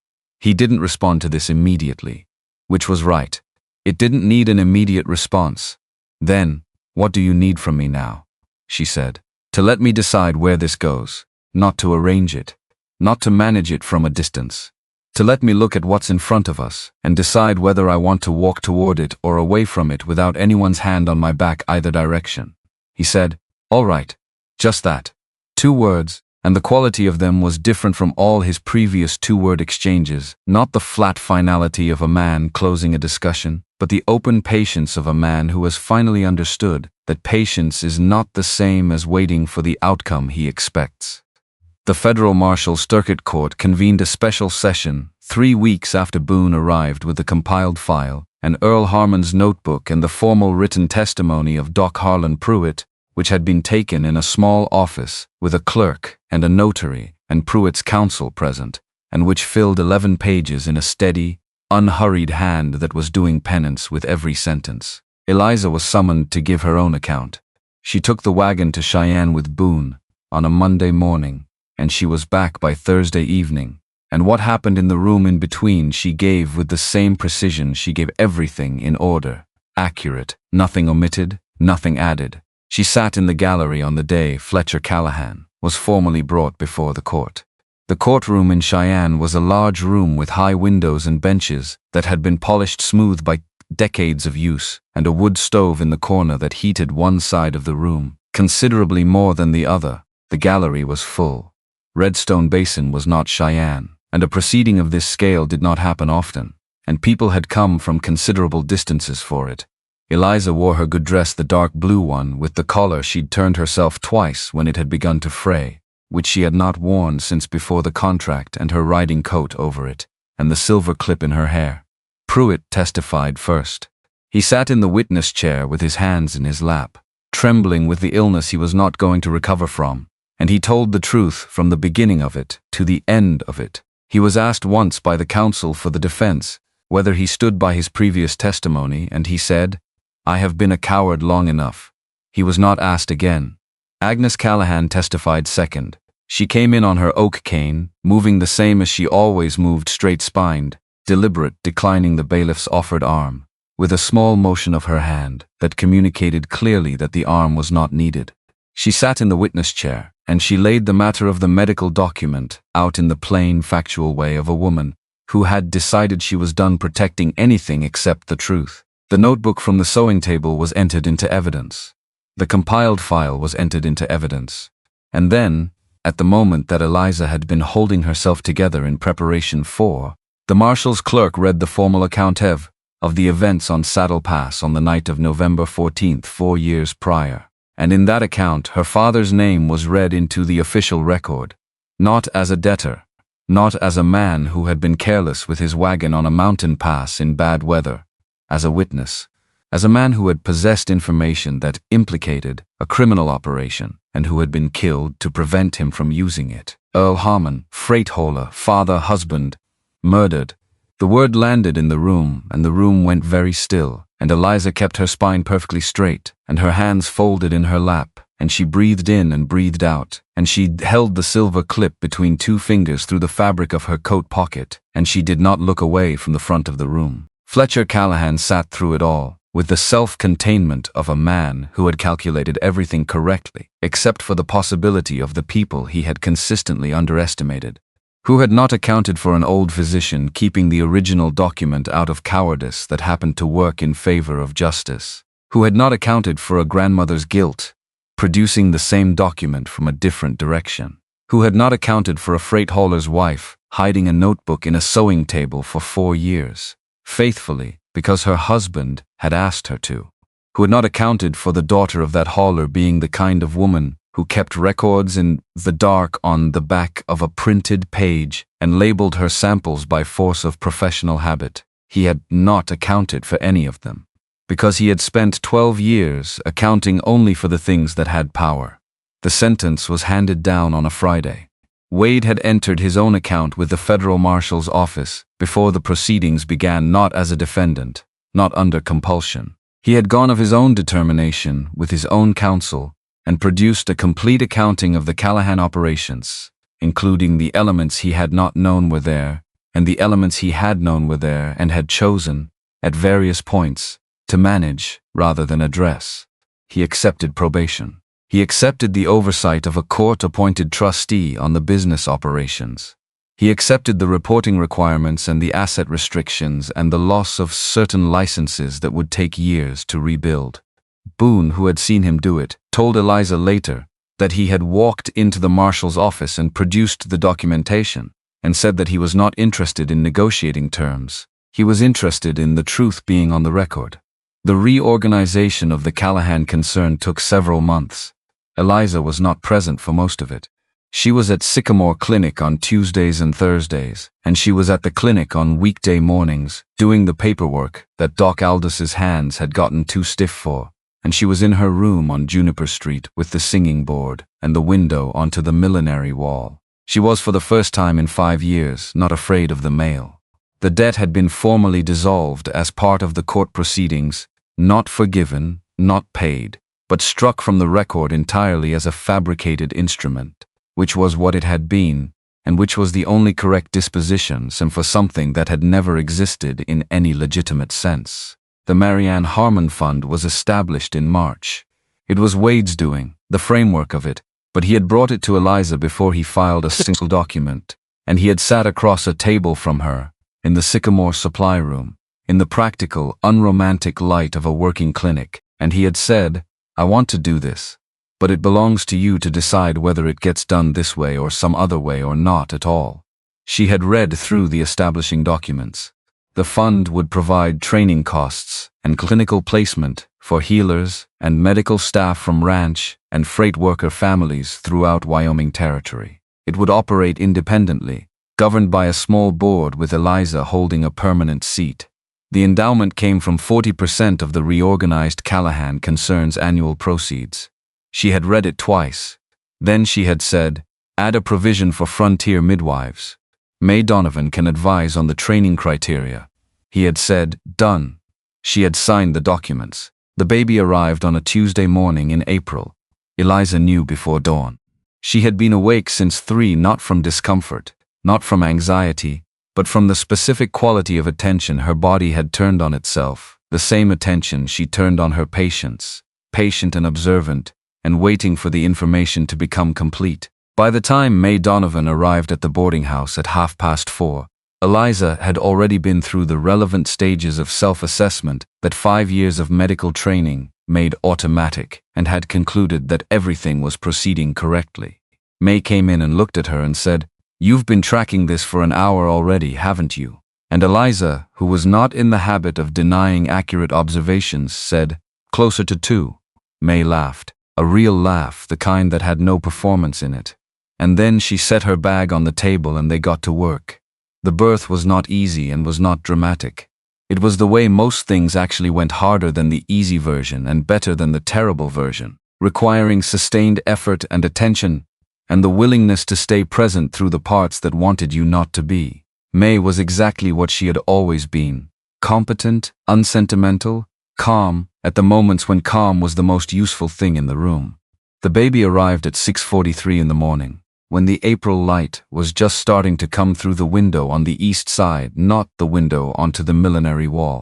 A different room, a different boarding house, one she had moved to in February, because the Juniper Street room had given her its gifts, and she had been ready for a new window. This window faced east. The baby had copper hair, dark at first the way all birth hair was, but with the clear undertone of what it was going to be, and eyes that were, in the first hour, the indeterminate blue of all new eyes, but which would settle, over the following weeks, into the steady gray she had been looking at, across tables and desks and door frames for the past several months. Wade was downstairs. He had not been in the room. This had been, explicitly and in advance, Eliza's decision, made the same way she made all her decisions, directly, with stated reasoning, without apology. She had said that she wanted May, and she wanted the room to contain only the people who had a clinical purpose in it. And Wade had said, all right, in the same voice used on the night in the study, and he had been downstairs with Boone for the duration. And the only evidence that the waiting had been difficult was the fact that when May went to the door at the top of the stairs and called down, there were sounds below of someone rising from a chair before she had finished saying that they could come up. He came up. He stopped at the door. He was in his work clothes, had been, apparently, since before dawn, since he'd been there since before dawn, because Boone had brought him when they'd sent word, and he had come immediately and had been there, downstairs, for hours. His hat was off. His gloves were off. His hands were bare, and he was standing in the doorway of a room he was waiting for permission to enter. Eliza was sitting against the headboard with the baby in the curve of her arm, and the morning light was coming through the east window, and she looked at him in the doorway, and she did not have words for the particular arrangement of things she was feeling, so she simply moved her eyes from his face to the baby and back again. He came across the room. He sat on the edge of the chair May had placed beside the bed, and he looked at the baby with an expression that had nothing managed in it at all, nothing controlled, nothing held back, nothing that had been through the filter of what a person was supposed to show and what they were not. Just a man looking at something he had been told for 12 years would never exist. He put out one bare hand, slowly, and the baby's hand, miniature, unfathomably small against the size of his, closed around his index finger with the reflex grip of the very new. He did not speak for a long time. When he did, his voice had the quality of something that has been a long way down and come back up. "What will you call her?" Eliza had thought about this. She had thought about it for months in the quiet way. She thought about things that mattered, running it, leaving it, coming back to it. She said, May, if May will allow it. From the corner of the room, May Donovan, who was pretending to be very occupied with her bag, said, "I'll allow it." The spring in Redstone Basin came in the way. Wyoming spring always came later than you wanted it, and more completely than you expected once it arrived. The snow left the lower meadows first, and then worked up the slopes, and the creek that ran along the south fence of Callahan's Bluff came up with the melt, and ran loud and fast for 2 weeks, and then steadied into the clear, cold pace it would hold through summer. Eliza moved back to the ranch in May, not into her original room. That room was still her original room, and she went into it and looked at it, and found it exactly as it had been, and then she went down the hall and chose a different one, at the other end, that faced east, because she had learned that she needed morning light to function at her best, and there was no reason not to account for that. She told Nora. Nora said, "I'll have it ready this afternoon." Nora did not express any other opinion on the matter. This was consistent with 5 years of knowing Nora Webb, and it was correct. The evening of the day Eliza moved back, Boone appeared in the kitchen doorway while she was having her last cup of tea before the baby's evening feeding, and said that Wade was up on the main house roof and wanted to know if she would come up. This was an unusual request. The main house roof was accessible via the exterior staircase on the north side, and was the flattest section of the structure, and had a clear view of the basin to the south and the mountain line to the west, and was entirely exposed to wind from every direction, which in May in Wyoming was a fact of considerable relevance. She went up. The light was failing. The western sky was the particular series of colors that the territory produced in late May that had no equivalent in any place. She'd been orange, that went to bronze, that went to a deep blue, so clear it seemed lit from within. Wade was standing at the west side with his coat on and his hat off, and an envelope in his hand. She came and stood beside him. He held out the envelope. Inside was the marriage contract, folded 3 times, her signature on the bottom in the small, precise hand she'd used that afternoon in his office with snow on the windows, and beside the contract a box of matches from the kitchen, the kind with the striker on the side. He said, "The first day you asked me something, and I told you the contract didn't have a clause for it. I have an answer now." She looked at the contract, at the matches. He said, "If either of us wants to leave, they leave.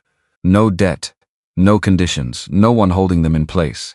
I have arranged everything so that wherever you go, you and May are taken care of without limit and without condition." She held the contract, felt the weight of it, which was only paper, and should not have had any weight at all, and had enormous weight. She asked, "And if I stay?" He was quiet for a moment. Then he reached up and he removed the right glove, then the left. He folded them together and put them in his coat pocket, and she watched his bare hair hands in the evening light, large, scarred in small places, entirely real, and she understood without needing it explained what the removing of them meant. All the rooms he had eaten in alone, all the breakfasts he had taken before full light with his hands still covered, all the years of being told by a piece of paper what he was, and building the walls accordingly. He reached toward her, slowly, and put his right hand open against her coat, over the place where May was sleeping in the sling across her chest. He said, "Then for the first time in your life you stay because you choose to, not because someone has purchased the staying.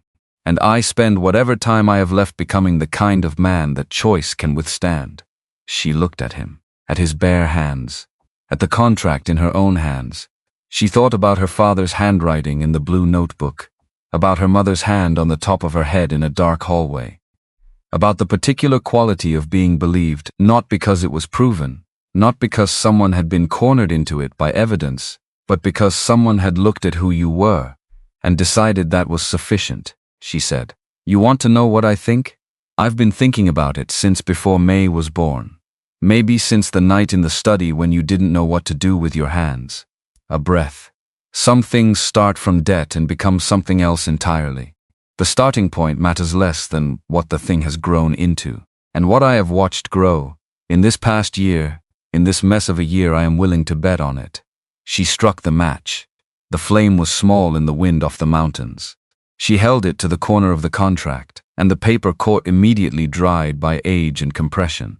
Hungry for the flame, and it moved up through the clauses and the terms and the 3-year provisions and all the careful language of what two people had agreed to in lieu of anything real. She held it as long as she could. Then she opened her hand over the railing. The burning paper lifted, turned in the updraft, came apart in pieces that were still glowing at their edges as they rose, small orange lights moving up and out over the basin, over the frost-stiff meadow and the creek and the cattle and the whole complicated machinery of the place, until they were indistinguishable from the first stars coming out in the eastern sky. Wade's bare hand found hers at the railing. Not dramatic, not tentative, just present, the way he was present in everything he decided to be present in, fully, without condition, in the way of a large and unhurried thing that has finally found its correct location. Below them, in the ranch and the town and the territory beyond it, the ordinary machinery of an ordinary evening continued exactly as it always had. Fires built up, horses watered, meals set out, the business of living, uninterrupted, indifferent, to what had just been resolved on a rooftop in the failing light, and above it, the last of the paper turned to ash, and lifted into the spring dark and was gone.